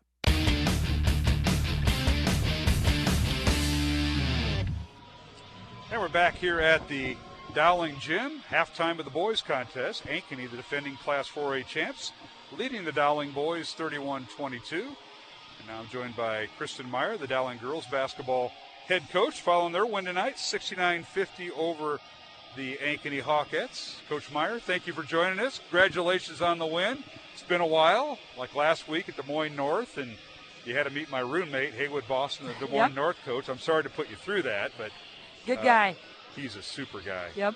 Even a super guy, better person, and in education and at the right school helping out. And love that guy. And he's turned around at North. He's got some youngsters going through. My daughter saw him firsthand. Those freshmen you played against, she played against them as fifth graders when they were in 8th or 7th grade, I think. So they've got some kids coming through, so I'll attest to that. But, hey, another stretch where you don't play, almost 10 days off, and you come back tonight. And you didn't show too much of an ill effect. Matter of fact, I saw a young lady out there I haven't seen in a while. Lauren Frericks, about, 7 weeks with that foot injury? Yeah, she was out quite a while, and last week at North was her first action that she saw varsity-wise, and then got in tonight, which was good to see. And so, yeah, we haven't played since last Tuesday, and, we were going to play this past Tuesday, but with the snow and a few things. So it was okay that we got a couple days rest. I think it's always good this time of the year for both the players and coaches. I personally thought we were a little bit rusty there in that first half, especially defensively, but we kind of worked through those and much better second half defensively. Well, you had a 12-point lead at halftime, and you look back, and Maddie Wishman, 5 threes tonight for 15 points to lead your shooting. Ella McVeigh has a thumb injury. We saw the brace on it, so to speak, on her left thumb, or non-shooting hand, but she comes off the bench with 10 points, and then you start Julia Moore, who's just a game changer. She can dribble, penetrate, and do it. I know she kind of gets crazy out there at times, but she plays at a high level. She got the start over McVeigh, and that was a nice combination when you were able to interchange that position at times. Yeah, and to be honest, between Margaret Tobias, Julia Moore, and Ella McVeigh, those three are just interchangeable. Right. And we just sub one for the other, and we try to, play 3-4 minutes, get a breather. But all three of them do a really nice job for us, whether it's attacking off the dribble, defensively, putting the pressure on, knocking down threes, just really, really strong for us. Well, you took on this Ankeny team that is healthy. And when I talked to Coach McAnally, Drew, last year, Abby Johnson out. She's our leading scorer, out for the year. And they had some seniors who also were injured. And they came here last year, the second game of a home-and-home when they were in the Central Conference. And I know you had a one-sided win. And tonight, I was thinking, well, this is a team that's healthy, experienced, and ranked in the top 15, which is a credit to him. And you guys kind of, even though you think you were rusty, those kids stepped up even with the different lineup out there. Yeah, it was great to see. And, I mean, the different lineup, our girls are kind of used to whoever. But we knew, coming in that Ankeny would be a solid team. We scrimmaged them over break. And, as you said, Drew has done a really nice job there. And those girls play hard. They're athletic. They can knock down some outside shots. They can drive pretty well. So this was definitely a big win for us. And I thought our second half, our defense was much better. Rebounding was a little bit better. And so it was good to see offensively really well when they were in man. And then against the zone, we tried to kind of just move the ball around until we found an open shot. And as you mentioned, Maddie Wishman knocking down 5 threes was huge. Ella hit a couple. Margaret hit one. Lauren hit one. So when you're hitting from the outside, life is good, I'll tell you that. Plus, you got Lexi down low, who finishes really well, and Emma Gipple. We had her down for 14 rebounds, including, I think, 8 offensive rebounds. I think all of her points came off of offensive rebounds. She is just a monster on the boards down low, which is fantastic for us. 12 points, 14 rebounds for Emma Gipple. That's what our stats, yep. Unofficially, wow. Well, it's back-to-back since this game, tonight's doubleheader with Ankeny here at Dowling was scheduled for Tuesday. We had about a foot of snow that kind of got in the way of all that. You play back-to-back, so you make it up tonight. One of the, I think there's just 2 other games, one other CIML girl-boy doubleheader. The other one was a boys-only game over at Valley. So back-to-back, and how is this going to play out as you travel to, Southeast Polk, 4th-ranked Southeast Polk. They were here earlier in December. Right. That was the final game before Christmas break, and now you play Coach Daly's team again, and talk about the matchup tomorrow night and the challenge. Yeah, it's definitely a challenge. I think they're ranked number 4. We thought when we played them in December, we played a really good game. Ended up being a 4-point loss. I think we match up with them pretty well. The big thing will be defensively. Can we stay out of foul trouble? Can we force some tough shots? Can we contain Larkins? I think Larkins is one of the best players in the state of Iowa. She finishes well around the rim. She's nice and long. She's a competitor. She rebounds hard. So offensively, I think we'll do okay. I think we've been driving pretty well. Lexi's been doing a nice job finishing. If we hit some shots from the outside, we'll be in good shape. But the big thing will be defensively, staying out of foul trouble, and just forcing tough shots and then rebounding. Well, we certainly look forward to the game tomorrow night. We'll be out there at Southeast Polk, as will MediaCom, so a chance to watch that game. Sometimes these games pop up in the middle of summer when MediaCom's around, and that can be good if it's a win, but if it's a loss, I'm going to change the channel. We'll scroll through that one if it's a loss. If it's a win, then you record that. You can watch it anytime you want. Well, it's good to see you back, and again, you didn't play last Friday night. It was a boys-only contest at Waukee. The Waukee girls are scheduled to be back tomorrow night, and I know Chris and his wife, Sherry, the coaches out there at Waukee, are glad to be back. Going through this COVID thing is never good as a person, as a team. You talk about, you name it, and it's good to see them back. But, Coach, good to see you. Glad to see you're playing again because you were off because of the no game last Friday. We'll be out there tomorrow night. Best of luck to you at Southeast Polk. All right, well, thank you very much. We appreciate you broadcasting the game. Thanks for coming out. All right, thank you. Kristen Meyer, the Dowling girls basketball coach. We'll take a break, come back with the start of the second half in this boys contest. It's Ankeny 31, Dowling 22, halftime of the boys contest. And earlier tonight, it was the Dowling girls. The 9th-ranked Dowling girls defeating 13th-ranked Ankeny in Game 1, 69-50. Dowling girls improved their record to 8-3. Ankeny falls to 7-3 in girls play. We'll take a break. Mike Swain will join me, and we'll be back with the second half here in the third quarter from the Dowling Gym on Iowa Catholic Radio. Support for Iowa Catholic Radio and Dowling Catholic Sports is provided in part by Ashworth Vision Clinic. With 2 licensed optometrists, Barbara Sheets, a Dowling graduate, and Dr. Craig Harper, the Ashworth Vision Clinic team provides complete eye exams, contact lenses, glasses, glaucoma testing, and pre- and post-operative care. Ashworth Vision Clinic is located at 60th and Ashworth in West Des Moines. 515-440-4610 or online, ashworthvision.com. Catholic Radio, changing hearts and minds. Found your station about a month ago, and I have never turned my station off since I found you. Every time something I take offense to comes up, y'all answer it almost immediately as to make me see through with prayer. Thank you so much for saving me. Would you consider a $30 a month donation? You can give at iowacatholicradio.com through the Iowa Catholic Radio app or call 515-223-1150.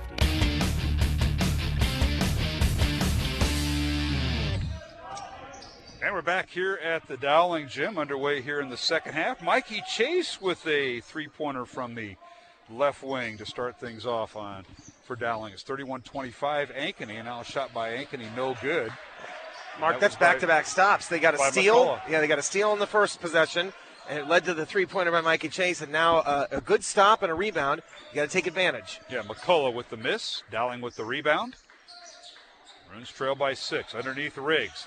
And a turnaround shot with the left foot, the left hand, no good, just off the mark. Rebound, Ankeny. Looks like Simonson got an elbow, maybe an inadvertent, but. Yeah, but he's coming off the court right now as Cole will get in, and he's going to go right for the trainer. That is not good. So mark the time there, 6:45 here in the third quarter. And he took an elbow to the face, near as we could tell. Maybe it's the lower cheekbone towards the left eye. I couldn't tell if there was. It didn't look like there was any blood on the floor, Mark. So. Oh. And now we got traveling on Cole. That's a third straight stop for the Dowling defense. Yeah, that's a great effort that time defensively by Ryan Riggs. And Cole thought he was going to shoot it and was staring at a big hand from Ryan Riggs, so he just came down, and that's a travel. Got caught in midair. Leading scorer for Ankeny in the first half, Carson Johnson, the freshman, with 7 points. 6 points for Ryan Crandall. 5 points for J.J. Cole off the bench. 5 points for Brady McCullough. And 2 points for Matt Stickrod. And now here's a shot by Dowling. It's no good. Rebound, Ankeny. 3 points for Carson Weedy off the bench for Ankeny. And Braden Dre with 1 3-point basket. Ankeny was 2 of 3 at the free throw line in the first half. For Dowling, the Maroons were just 1 of 2 at the free throw line. Only a couple of attempts. And now there's a drive by Crandall, and he draws the foul. This might be on Simon Daniel. We'll see. So Daniel picks up his first foul. Let's go through the Dowling scoring. Ryan Riggs and Simon Daniel lead the way for Dowling at halftime, 8 points each. Jack Gredicke with 3 points. Sam Hughes did not score, and Mikey Chase off the bench with 2 points. He now has 5.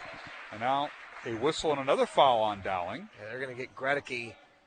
He fouled McCullough as McCullough was going up for a short shot in the paint. So Gredicke with his first foul. Second team foul on Dowling here in the second half. Ankeny with none. This is a shooting foul on McCullough to the free throw line, who's just a 54% free throw shooter on the year. And the first one rolls off the rim, no good. He was 1 for 1 in the first half. Tonight's game on Iowa Catholic Radio brought to you in part by Mercy One, Dental Associates, and the fine folks at Kemen. Alongside Mike Swain, Mark Amadale, Jeff Piggott, our studio producer. And second free throw good by McCullough, and it's 32-25. Ankeny with the 7-point lead. The Hawks have led by as many as 11. Now turnaround shot by Hughes in the left block, no good. Andrew Lynch with the rebound. They're going to call a jump ball, as helping inside was the freshman Carson Johnson forcing the jump. Yeah, that time Lynch just brought it down a little too low, and Johnson able to get his hands on it. Like to see Lynch just go right back up. They lob it into Gredicke. His shot's no good, but the rebound slapped out to Simon Daniel. Now to Mikey Chase for 3, and it's good. He's off the bench. Mikey with his 8th point. Back-to-back threes here in the third quarter, and it's a 4-point Ankeny lead. Well, nice job by Mikey Chase. I was just going to comment on how many shots inside the paint Dowling has missed tonight. That time Gredicke missed, but Mikey Chase bails him out. And now in the lane is the freshman Johnson, and he puts it through, and there's a little contact there. Carson Johnson knocks it down. That's his 9th point for Ankeny. Mark, he's 5'9", if that. I mean, he looks like a freshman out there, but he doesn't play like one. Nope. Simon Daniel, corner 3, it's no good. Rebound, Ankeny. In the front court is McCullough. Kicks it back out to Cole. 3-pointer no good by the big guy. J.J. Cole at 6'8". Down court is Dowling. A shot by Simon Daniel, no good. Chase with the rebound. Now in traffic and has it stolen away. Just some opportunities wasted here, Mark. They're really doing a nice job defensively, not allowing Ankeny a second shot, but they can't capitalize on the offensive end. Ankeny by 6. They have the basketball. 4:35 remaining, third quarter. Tonight we're from the Dowling gym. Now the Hawks dribble drive in the lane. Oh, nice move. Shot good by Braden Dre. Yeah, that was a really nice. Oh, check that. Crandall, I'm sorry. Yeah, Crandall with a nice move, just attacking that basket. Really strong move to the basket. Crandall with 8 points. 36-28 Ankeny. Andrew Lynch, Simon Daniel.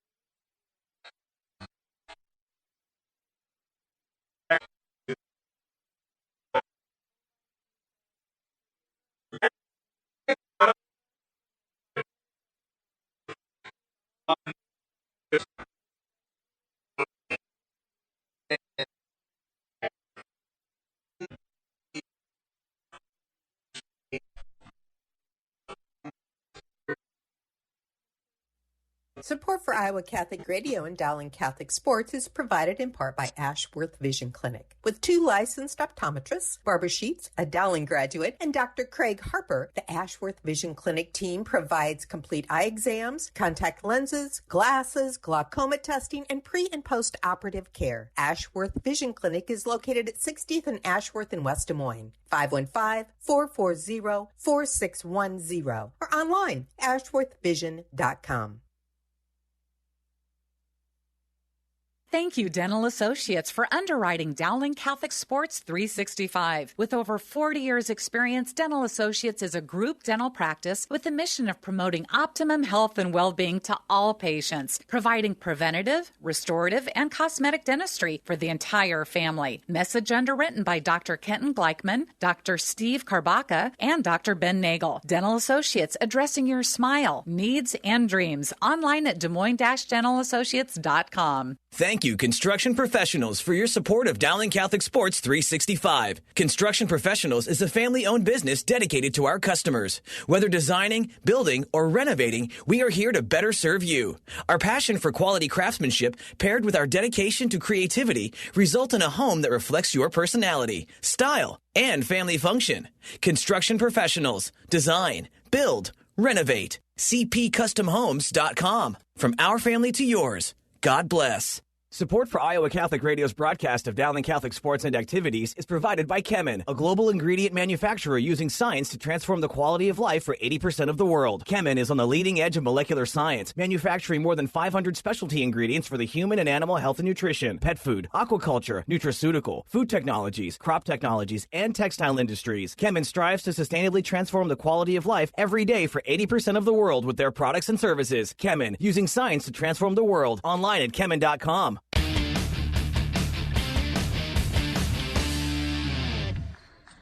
And we're back here at the Dowling Gym out of the Dowling timeout after a steal by Stickrod gives Ankeny a 10-point lead, and it's 38-28 Hawks with 3 minutes remaining over Dowling here in the third quarter. Now in the lane, Simon Daniel for Dowling out of the timeout. His shot's no good. The Maroons don't get back on defense, and Stickrod with the uncontested layup for his 4th point.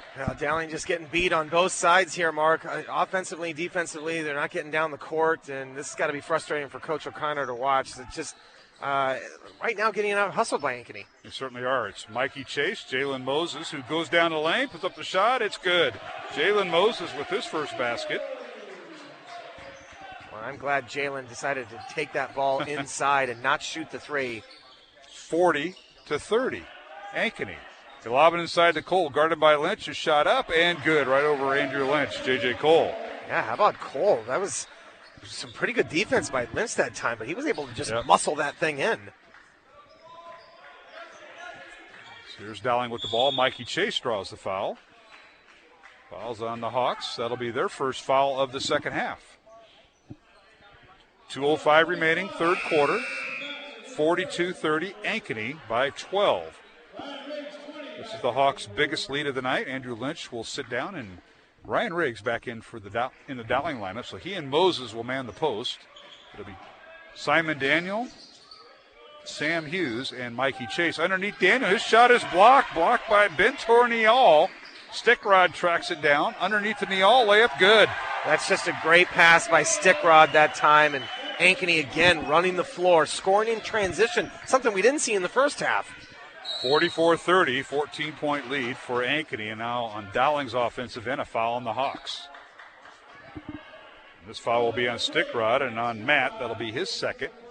Team foul number 2 on Ankeny. Keep in mind, Dowling tonight playing without their leading scorer in Matt Riedel. He's on COVID protocol for at least another week, and he's missing his 15 points and 15 steals. Team leads in both on the year. Now Maroons lob it underneath to Hughes. The shot is blocked by Nial, rebounded by Hughes, and he loses it. Second block in a row marked by Nial. Rebound comes out, or finally the ball comes out to Carson Johnson, the freshman for Ankeny, and the Hawks now on their offensive end. Underneath McCullough, or rather Hull, fadeaway shot no good. Rebound out of bounds, and they say Hughes had the ball, but he stepped out of bounds for Dowling. It'll be Ankeny basketball. Again, another hustle play by Crandall that time. sort of just forcing Hughes to step out of bounds even though he had the ball. Hawks will inbound underneath their own basket. They go right to left towards the south basket here at the Dowling Gym. Ankeny wearing their road gray uniforms, black numbers with gold trim. Dowling in their home white uniforms with maroon number and trim. And now the freshman for three, and that is Carson Johnson. It's no good. Rebound out to Dowling and Hughes. 54 seconds remaining in the third quarter. Dowling trailing by 14. They've got an uphill battle here. Yeah, Dowling's got to attack. They can't hold for a last shot here. There's Simon Daniel to Hughes. And this is where you miss Riedel, right, in these scenarios. No question. Here's Moses with it. Top of the key to Mikey Chase, who has 8 points as a starter tonight. Mikey got the start for Riedel, and now they get it inside to Riggs. Back to Moses, fakes the three, now goes against Niall in the lane. Over to Daniel, won't shoot the three with 20 seconds left. Dowling will regroup. Here's Hughes with it between the circles.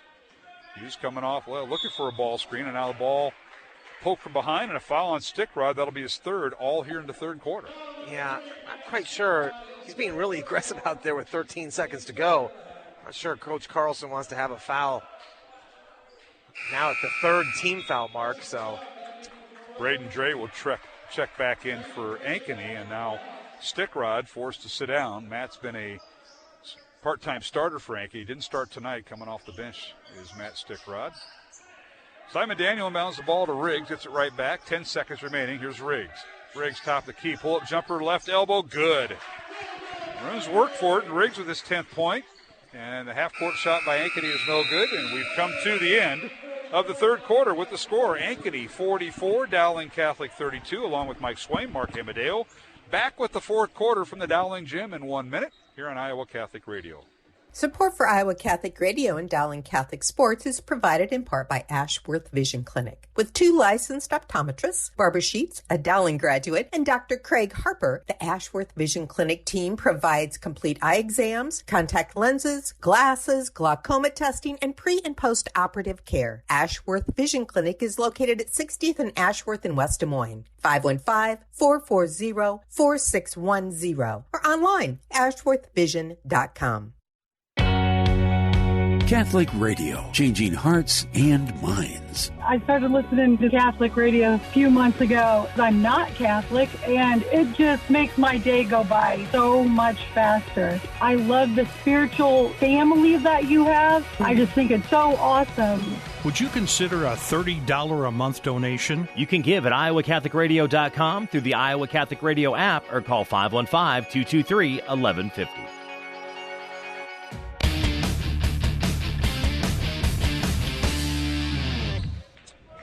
And we're back here at the Dowling Gym alongside Mike Swain, Mark Amadeo, as Ankeny outscored Dowling 13-10 in that third quarter, and the Hawks have a 12-point lead going into the fourth quarter, 44-32 Ankeny over Dowling. Both teams with records of 5-5. Now Ankeny with the ball underneath, a jump shot, and a shot by Braden Simonson good. He stopped with the right hand, shot with the left hand. Well, they just isolated him and no help that time to give Ryan Riggs any defensive help in the paint.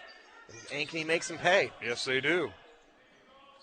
And now Dowling with the ball. How about this lineup? A little bit different for the Maroons, as Dowling almost got a 5-second call. And now a steal as Quincy Ferguson and Carson Brown get the start at guard with Sam Hughes. Again, one shot and out, Mark. No white shirts going to the basket when that shot goes up. I'm just shocked at the lack of offensive rebounding by the Dowling Maroons. Dre with it, who's back in the lineup, to Niall. In the lane, his shot blocked by Gregory. Those two have been kind of going at it. And Bentor Niall with a couple of block shots. Well, now turnabout's fair play as Gregory sent that ball nearly into the small gym. Yeah, good defense. And Dowling's got to use that defense and try and create some turnovers here, at least get out in transition. Now in the lane, shot blocked by Riggs as the freshman Carson Johnson had his shot blocked. Maroons in the front court. This is Quincy Ferguson. And a turnover by Dowling. Stolen away by Dre all the way down court. Pull-up jumper, no good. Rebounded by Weedy, and Carson draws the foul on the rebound for Ankeny. Foul on Dowling, and 2 free throws coming for the Hawks. Wow, it was a good idea by Ferguson that time to try and get that ball into Ryan Riggs, but just with the turnover that time, you got to let the big man get set on that block before you try and get that ball in. Riggs picks up his second foul. Fourth team foul on Dowling. The Hawks with 3 team fouls. First free throw by Carson Weedy is no good. 46-32, Ankeny by 14. This equals their largest lead of the night. And Weedy, a chance to extend it, and he does. 15-point lead for Ankeny with Weedy making the second free throw. He has 4 points. 47-32, Hawks with the lead. Here is Ferguson coming off a ball screen. Tries to get it to Lynch. Ball loose on the floor, and we've got a jump ball. Looks like it's going to be Dowling's ball, Mark. They'll keep it, but again, sort of an errant pass in there to Ryan Riggs. Hard for him when he's rolling down that paint to catch that in traffic. Well, Carson Johnson, the freshman, was at the bottom of that pile for Ankeny, clogging things up. He's played well tonight, Mark. Yes, he has. Got the start. Usually has come off the bench, but now Ferguson bounds it to Dowling. To Gregory for 3, and it's off the back iron. No good. Hits the basket support above the basket. Out of bounds to Ankeny. 6.5 minutes left in the fourth quarter. 47-32, Ankeny over Dowling. Girls game won by Dowling, 69-50. Alongside Mike Swain, Mark Amadale. This is reminiscent of the Urbandale game, Mark. Just the shooting for Dowling. Just going to ask you that. I said, do you have a feeling here? Because I missed that game, but I remember hearing you and Joe talk about it. Poor shooting. Yeah. And starting to look eerily familiar. Here's McCullough with it. Dribbles against Gregory. His shot blocked by Gregory. Jack gets the rebound. Out to Carson Brown. Right side to Quincy Ferguson. Ferguson guarded by Carson Johnson. Out to Riggs. The Maroons will reset their offense. Here's Hughes with it. Left wing. 3-point line extended to Carson Brown on the baseline. Left wing. 3-point extended. Now to Riggs. Spins in the baseline. And a reverse layup. Good! The basket will count. The foul on Carson Weedy. What a move by Riggs right in front of us. That was a great spin move that time. And that's one of the first times, Mark, that we've seen Ankeny not bring the double team. So it was one-on-one, and Riggs made them pay. 12 points now for Riggs. He'll go to the free throw line. Mike, I didn't think he had the angle because when he caught the ball, he got below the block and nearly to the baseline. There's no angle there. Yeah. But he found a way with that length of his to do the reverse layup. It was a really athletic move that time, but can't capitalize on the three-point play. Free throw no good. Dowling 1 of 3 tonight at the line. Rebound Ankeny. 47-34. Hawks by 13 with 5.5 minutes remaining here in the fourth quarter. Here's Carson Johnson with it. Coming off a ball screen by Braden Simonson. Now Dre has it. Nearly had it poked away by Quincy Ferguson of Dowling. Now backing in is Simonson, and he has it stolen away by Ferguson. Lead pass to Gregory. Down court, Jack has the ball stripped out of his hands, and he drew the foul. The foul will be on Carson Johnson of Ankeny, and Gregory with good hustle goes to the line. That's a really nice steal by Ferguson, and then the look-ahead pass to Gregory, his teammate, running down the floor, and a good job by Gregory able to get that ball in and try and get an attempt. And Jack's first free throw, no good. Boy, just the free throws. Throw bugaboo. First of all, the lack of free throws, and then the misses when they're there, Mark. I mean, these are points that Dowling needs. And the second free throw by Gregory, no good. Simonson with the rebound. Maroons had a couple of opportunities there. Been to the line tonight. 3, 4, 5 times. 1 for 5 at the line, and now a foul on the offensive end. I think they're going to get Ferguson, so that's going to be Dowling's 5th team foul, Mark. And 5 minutes to go, down 13. Again, they've got to keep the pressure up, try and force some turnovers, or at least Ankeny into a hurried shot, Mark. Yeah, Dowling's Quincy Ferguson and Carson Brown got the start in the fourth quarter. Quincy picks up his first foul. Mikey Chase now in there for Hughes. Ankeny with the ball. Crandall with it. Nearly lost it. Saved from going over and back by Weedy. To Carson Johnson, right wing. Dowling stays man. Maroons trail by 13. Ankeny with the ball, and they lose it. Pass to Dre goes between his legs right into the Ankeny bench. It'll be Dowling basketball. Yeah, that was good defense that time. Really getting out and pressuring the ball, and Dre just took his eyes off of it. Ends up going right into the Ankeny bench. Quincy Ferguson in the front court. Leaves it for Riggs, top of the key. Ankeny stays man-to-man. Quincy for 3, left wing. It's short, missed everything. And the rebound, Carson Weedy. And the Hawks have it. Now near steal by Carson Brown. It's tipped out of bounds. It'll be Ankeny basketball with 4:23 remaining. Well, some good hustle right now by Dowling. This is a much better effort defensively, Mark, in this quarter than we saw in that third and second quarter. Ankeny inbounds the ball to Carson Johnson. Maroons stay man-to-man. Now Ankeny's going to pull the ball out a little bit. Crandall with it, dribble drives. Now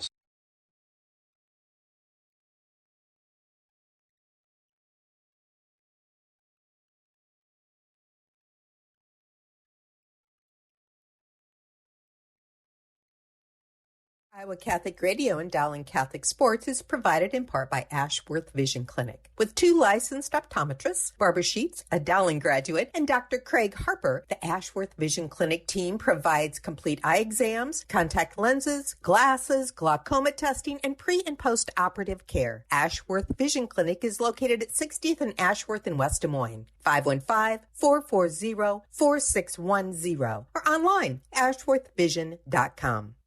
Thank you, Construction Professionals, for your support of Dowling Catholic Sports 365. Construction Professionals is a family-owned business dedicated to our customers. Whether designing, building, or renovating, we are here to better serve you. Our passion for quality craftsmanship, paired with our dedication to creativity, result in a home that reflects your personality, style, and family function. Construction Professionals. Design, build, renovate. CPCustomHomes.com. From our family to yours. God bless. Thank you, Dental Associates, for underwriting Dowling Catholic Sports 365. With over 40 years' experience, Dental Associates is a group dental practice with the mission of promoting optimum health and well-being to all patients, providing preventative, restorative, and cosmetic dentistry for the entire family. Message underwritten by Dr. Kenton Gleichman, Dr. Steve Karbaka, and Dr. Ben Nagel. Dental Associates, addressing your smile, needs, and dreams. Online at DesMoines-DentalAssociates.com.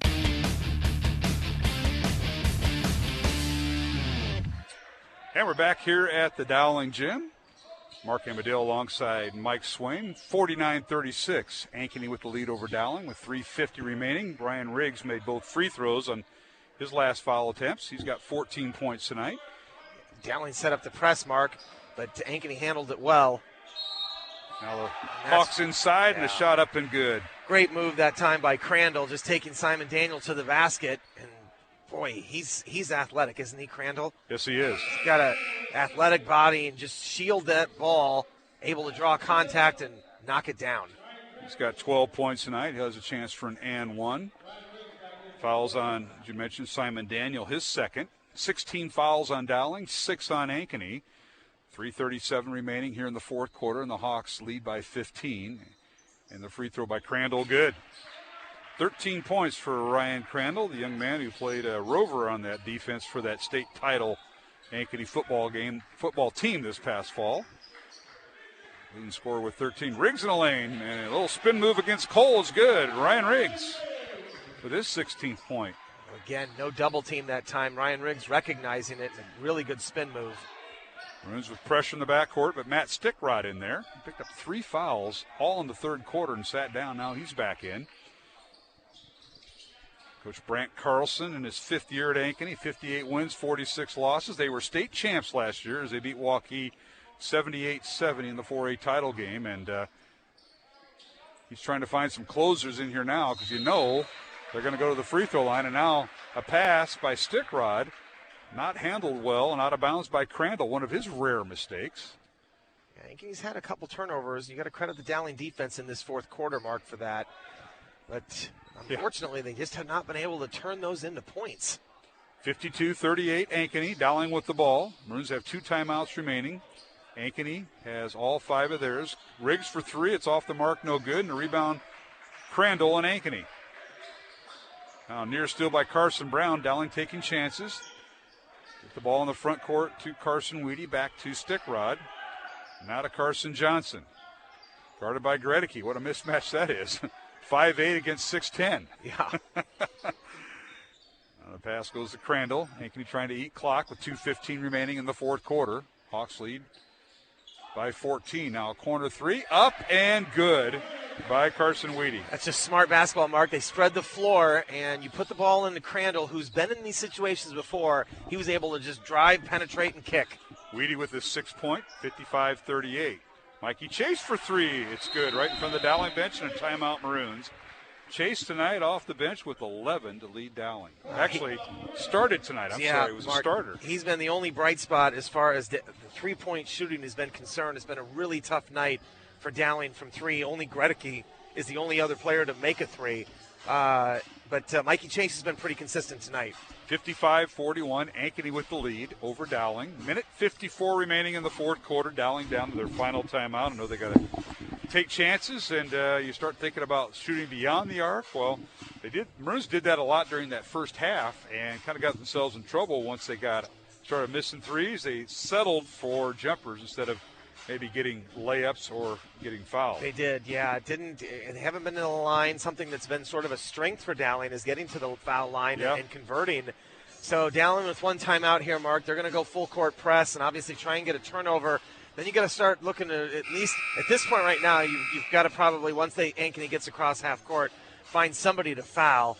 I would tell you that Cole is a 66%. Yep. Simonson, who's not in, and then you got Weedy. So 50. Dowling, yeah, forcing to travel, and Weedy has not been in the free throw line this year. Yeah. So, and Coach O'Connor going a little offense, defense. He's got Riggs and Gregory coming back.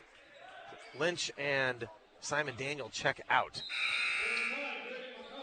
55-41, Ankeny with the turnover in the backcourt as Dowling put on full court pressure. The Maroons will inbound the ball. Mikey Chase will throw it in on the far sideline. Gets it into Carson Brown. Down the lane he goes. Layup is too strong, no good. Riggs there to back it up, and now we got a jump ball between Riggs and Carson Johnson. Well, that's exactly what you want to do, Mark. You want to try and drive to that basket, draw the foul. That time Crandall just did a nice job, didn't foul, and Carson Brown not able to convert. How many shots have we seen in the paint, Mark, that just have not fallen for Dowling tonight? Quite a few, just like free throws, and not getting to the line. Full court pressure by Dowling. The Maroons get back on defense. Underneath, a shot up and good by Ryan Crandall. Boy, has he come up big. Crandall with 15 points. Moses got back and almost blocked the shot. And it's 57-41. Wow, Crandall has really taken over in this fourth quarter. That's what you like to see out of a senior who played on that state championship team last year.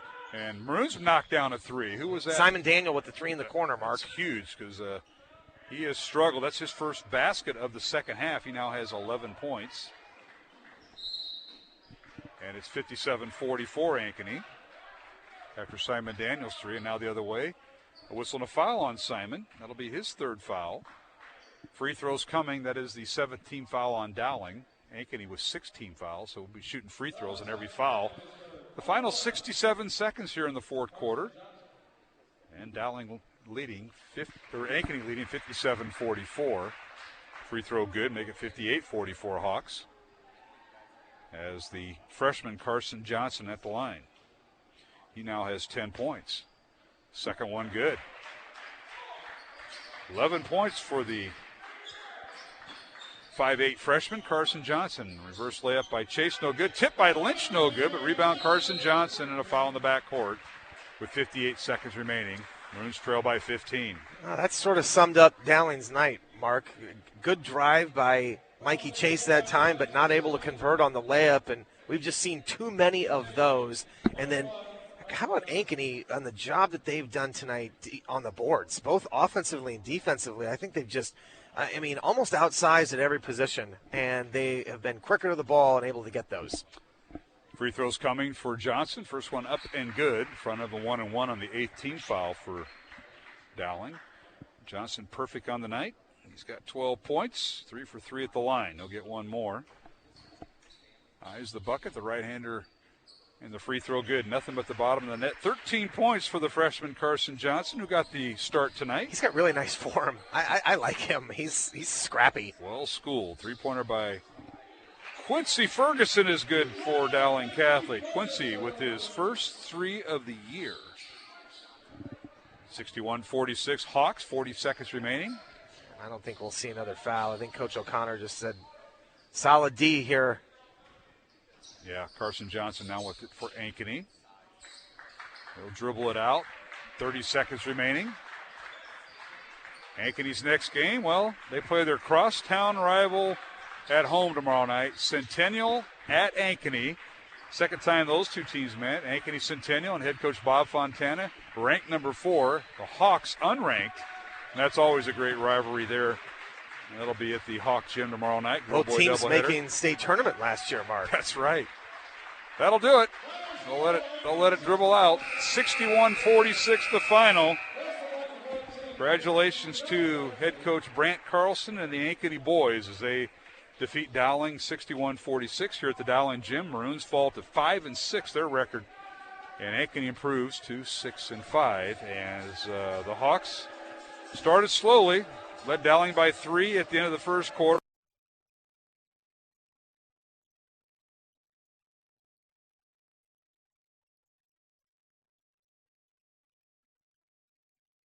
Support for Iowa Catholic Radio and Dowling Catholic Sports is provided in part by Ashworth Vision Clinic. With 2 licensed optometrists, Barbara Sheets, a Dowling graduate, and Dr. Craig Harper, the Ashworth Vision Clinic team provides complete eye exams, contact lenses, glasses, glaucoma testing, and pre- and post-operative care. Ashworth Vision Clinic is located at 60th and Ashworth in West Des Moines. 515-440-4610 or online, ashworthvision.com.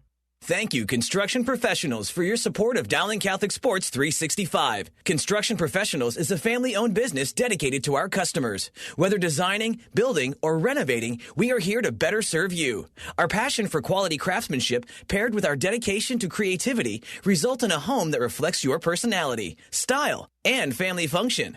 Construction Professionals. Design, build, renovate. CPCustomHomes.com. From our family to yours, God bless. Thank you, Dental Associates, for underwriting Dowling Catholic Sports 365. With over 40 years' experience, Dental Associates is a group dental practice with the mission of promoting optimum health and well-being to all patients, providing preventative, restorative, and cosmetic dentistry for the entire family. Message underwritten by Dr. Kenton Gleichman, Dr. Steve Karbaka, and Dr. Ben Nagel. Dental Associates, addressing your smile, needs, and dreams. Online at DesMoines-DentalAssociates.com.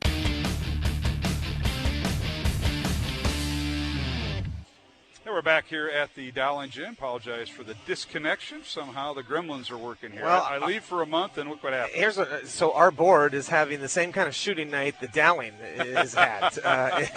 It's missing layups as well. Yeah, we're hooked into the Dowling phone system, and we got a little bit of an issue there. So apologize for that, folks. We've had that happen several times tonight. In the final, it was Ankeny 61, Dowling 46 in the boys' game. And the girls' game won by the Dowling girls 69-50. But we were just kind of breaking things down a little bit, Mike. And, you know, the Maroons trailed at halftime by 9. It was kind of been a slow descent. Ankeny outscores Dowling by 3 in the third quarter. And then the Hawks put it away here in the fourth quarter because Coach Carlson got his so-called closers out there, ball handlers, free throw shooters. They did them all in that fourth quarter to seal it. They really did a nice job. I thought Crandall took over in that fourth quarter. You saw the leadership. And, again, he's been in these games. He knows how to close these out. And it really showed. He took the ball to the basket almost at will. Dowling had no answer, and then when they did try and double-team him, he would kick it, and somebody would end up hitting a three. So just a good team win for Ankeny and for Dowling. The good news is you get a chance to get this out of your memory. Flush it. They are going to go play a Southeast Pope team that beat them earlier here at the Dowling Gym. They're going to go on the road tomorrow, and so an opportunity to get better and try and improve on this performance. And for Ankeny, they get to play their crosstown rival tomorrow on their back-to-back part of the weekend, as the Hawks have a very busy schedule as they play Centennial, fourth-ranked Centennial tomorrow night at Ankeny. And then next week they're on the road at Roosevelt on Tuesday, at Marshalltown on Friday, and then the following week they have Hoover at home, and Hoover just outside the top 10 in the Class 4A rankings. So quite a schedule for the Ankeny Hawks. For Dowling Catholic, as you mentioned, they travel to 9th-ranked Southeast Polk, and the girls-boy doubleheader tomorrow night. We'll have an Iowa Catholic Radio. And then next week, the Maroons have the week off until a week from tonight, or a week from tomorrow. They'll host Urbandale. They have no Tuesday games scheduled right now. I know Coach O'Connor and Coach Meyer for Dowling are working on it, but Coach Meyer just said, we'll let you know if we find something. But they reached out to get a game Monday, Tuesday, or Thursday next week. Well, it'd be nice for Dowling with Matt Riedel out right now. Not having the game on Tuesday may be beneficial. I thought early on Simon Daniel really stepped up. He had a great first quarter, Mark. I think he had 8 in that first quarter, maybe 6. But he was able to get the ball to the basket and penetrate. Yeah, so 8 points. 8 points. And then I thought Mikey Chase also did a nice job tonight, coming up in some big moments where he was able to hit threes. So those guys sort of stepped up. But overall, the 3-point shooting just let Dowling down tonight. And then the inability to, once the ball got into Riggs and Ankeny double teamed, and then they couldn't do a lot. The other thing was one shot and out. They could not get offensive rebounds, and that really hurt Dowling's offense. Well, it certainly did, and the Ankeny Hawks come away with the win, 61-46 in this boys contest. We're just totaling up the scores. We'll come back and we'll recap the scoring, talk about and preview tomorrow night's Dowling Southeast Polk game, a game we'll have on Iowa Catholic Radio from the Southeast Polk Gym. Along with Mike Swain, Mark Hemedale, our thanks to Jeff Piggott, trying to keep us on the air on Iowa Catholic Radio, our studio producer. And we'll be back with our final comments as we move to the postgame show here on Iowa Catholic Radio. Support for Iowa Catholic Radio and Dowling Catholic Sports is provided in part by Ashworth Vision Clinic. With 2 licensed optometrists, Barbara Sheets, a Dowling graduate, and Dr. Craig Harper, the Ashworth Vision Clinic team provides complete eye exams, contact lenses, glasses, glaucoma testing, and pre- and post-operative care. Ashworth Vision Clinic is located at 60th and Ashworth in West Des Moines. 515-440-4610 or online, ashworthvision.com. Catholic Radio, changing hearts and minds. I've been listening to Catholic radio for about a year now. I am a Protestant. I have learned so much. I'm voted for life because I was listening to Catholic radio. Would you consider a $30 a month donation? You can give at iowacatholicradio.com through the Iowa Catholic Radio app or call 515-223-1150. Iowa Catholic Radio, KWKY Des Moines, K233BT Des Moines, KIHS Adel. Listen online anytime at iowacatholicradio.com or download the Iowa Catholic Radio app.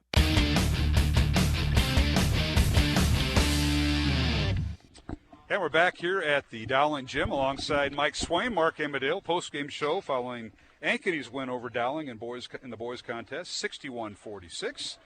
Girls game won by Dowling, 69-50 over Ankeny. And Swimmer, we were just talking about the scoring, and Maroons had 3 players in double figures, but didn't get a whole lot of bench scoring tonight. We saw that against Waukee last Friday. That's been kind of Maroons' bugaboo, but they also had, with Matt Riedel out, that's their leading scorer. That's the guy you want the ball in your hands, end of quarters, end of the half, when the game's on the line, and Matt's going to be out with the COVID protocol. So Maroons are kind of backed up, and they played respectable, but there was a lot of points out there, a lot of possessions left empty during this game for the Maroons. Well, Matt Riedel does so much of the little things, Mark, and getting to the boards is one of those things that he does so well, and you could tell that they really missed that tonight. Defensively, creating steals, and Dowling's got to find somebody who can step up and take over what Matt does, some of that grunt work, getting tips, and even just crashing the boards and keeping a ball alive so that Dowling has an opportunity to get a second chance points. We just didn't see that tonight, and they've got to improve on that for tomorrow's game against Southeast Polk. No question about it. Well, with the win tonight, Ankeny improves its record to 6-5 for the defending state champs. Dowling falls to 5-6. And let's take a look at the scoring. First of all, for the visitors from Ankeny and head coach Brant Carlson. The leading scorer for Ankeny was Ryan Crandall. We talked about him, Mike. He was kind of the closer. He had 15 points tonight. He was followed by the freshman, the 5'8 freshman, Carson Johnson, with 13 points. The 2 in double figures for the Hawks. 7 points each for Carson Weedy and J.J. Cole. Cole, the 6'8 sophomore, and Weedy, the 6'2 sophomore, both off the bench with 7 points each. And rounding out scoring for Ankeny, Matt Stickrod off the bench with 6 points. Brady McCullough, a starter, with 6 points. And then 3 points for Braden Dre, 2 points for Braden Simonson, and 2 points for Bentor Nial, who had a few block shots in there and caused lots of havoc. The Hawks tonight were 9 of 12 from the free throw line. I say that because Dowling went to the line just 6 times. They were 3 of 6, and Mike, they only went to the line twice in that first half. Well, that has been a staple of Dowling. They've been able to get to the free throw line and then have some success when they got there. And You mentioned Sam Hughes not scoring tonight. That's another strange thing.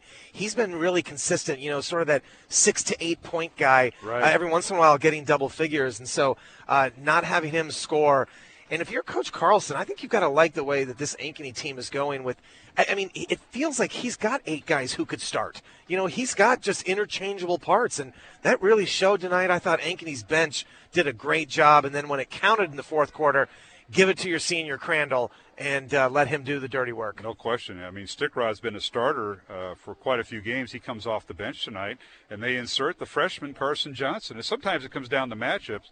Like he told me on the phone the other day when I was talking to him, he says, we got 8, 9 starters. It's just a matter of which ones I'm going to pick that night because they've all done it. And if you go into the quick stats or the varsity stats, as it's called now, you'll see who the starters are for most games, and you'll see he's got a different lineup.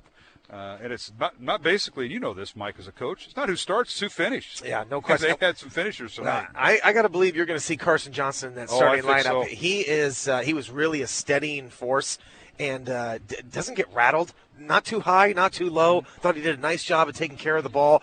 He had a little slump in that second, third quarter where he couldn't hit threes.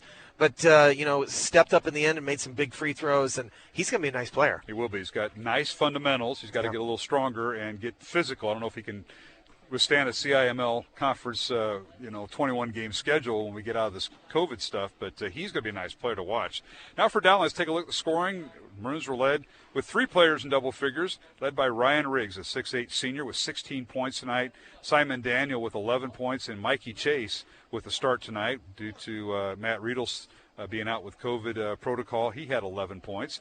And then rounding out scoring for Dowling, not a whole lot. 3 points for Jack Gredicke, 3 points for Quincy Ferguson, who came in the fourth quarter with Carson Brown to start at guard, and then Jalen Moses with 2. Carson Brown, Andrew Lynch did not score in the contest as the Maroons now, their record drops to 5-6 with the loss here to Ankeny. So, Mike, I guess we'll talk to you tomorrow night, regroup, play Southeast Polk for the second time. The Maroons led that game, most of the game, until the ending moments of the fourth quarter before they let it slip away. We'll be out there tomorrow night. Sounds good. Look forward to seeing you. All right. Thanks, Mike. Mike Swain, my broadcast partner. That'll wrap things up from the Dowling Gym. I want to thank everybody involved with tonight's broadcast here on Iowa Catholic Radio. Reminder, tomorrow night we'll be on the air at 6 o'clock for the girls pregame and 6:15 tip-off as 2 top 10 teams, number 9 Dowling and number 4 Southeast Polk, will be our game 1 tomorrow night. Friday night, high school girls and boys basketball from the Southeast Polk Gym, so hope you join us for that. We'll have the boys game to follow. And for Ankeny tomorrow night, they'll be home against their arch rival, Centennial High School in Ankeny. And 4th-ranked Centennial will be the boys matchup, and they'll be on. They'll tip it off at 6:15 for the girls game and the boys game to follow. I want to thank our sponsors and supporters. They include Ashworth Vision Clinic, Construction Professionals, Dental Associates, Kemen, and Mercy One. Thank them for all they do. And our thanks here at Dowling to Dr. Dan Ryan, the president of Dowling Catholic High School. Our thanks also to Mr. Matt Maindring, the principal here, and all the fine folks in the athletic office led by Athletic Director Tom Wilson. We hope Tom and his family are doing much better during this COVID protocol they're in. Colleen Webb and Mike O'Connor from the Dowling Athletic Office, thank you. And, of course, Dowling Chaplain, Father Ryan Andrew. Appreciate all he does. For Iowa Catholic Radio, our studio producer is Jeff Piggott. And our thanks to our business underwriters, supporters of Iowa Catholic Radio, as we've been covering Dowling Catholic sports for over 44 years. And our thanks also to the Ankeny folks, Ankeny High School administrators, including Athletic Director Andy Untham and Athletic Secretary Sarah Murphy. Thanks to them and also their coaches, girls coach Drew McNally and the boys coach Brant Carlson and their coaching staffs for assisting us with our broadcast tonight here at the Dowling Gym. Our thanks to Kristen Meyer and Michael Connor, the Dowling girls and boys coaches. And once again, our next broadcast on Iowa Catholic Radio is tomorrow night as we go back-to-back. Friday, January 29th, Dowling at Southeast Polk, girls and boys doubleheader. And we'll be on the air with our pregame show at 6 o'clock and tip-off at 6:15 for the girls game from Southeast Polk High School in Pleasant Hill. Again, the finals tonight in the girls contest. 9th-ranked Dowling defeating 13th-ranked Ankeny 69-50. Dowling girls improved to 8-3. Ankeny falls to 7-3. And in the boys contest, it was Ankeny 61, Dowling 46. The Ankeny boys moving their record to 6-5. Dowling falling to 5-6. For studio producer Jeff Piggott, I'm Mark Amadale. Thanks for joining me tonight for my cohorts Steve DeVinney and Mike Swaim. We'll talk to you tomorrow night from the Southeast Polk Gym. Until then, wishing you a safe and blessed, faith-filled evening. Our coverage of Dowling Catholic High School basketball is underwritten by Ashworth Vision Clinic, Construction Professionals, Dental Associates, Kemen, and Mercy One. Thank you for supporting the businesses that underwrite Iowa Catholic Radio. The proceeding has been a Dowling Catholic Sports presentation on Iowa Catholic Radio.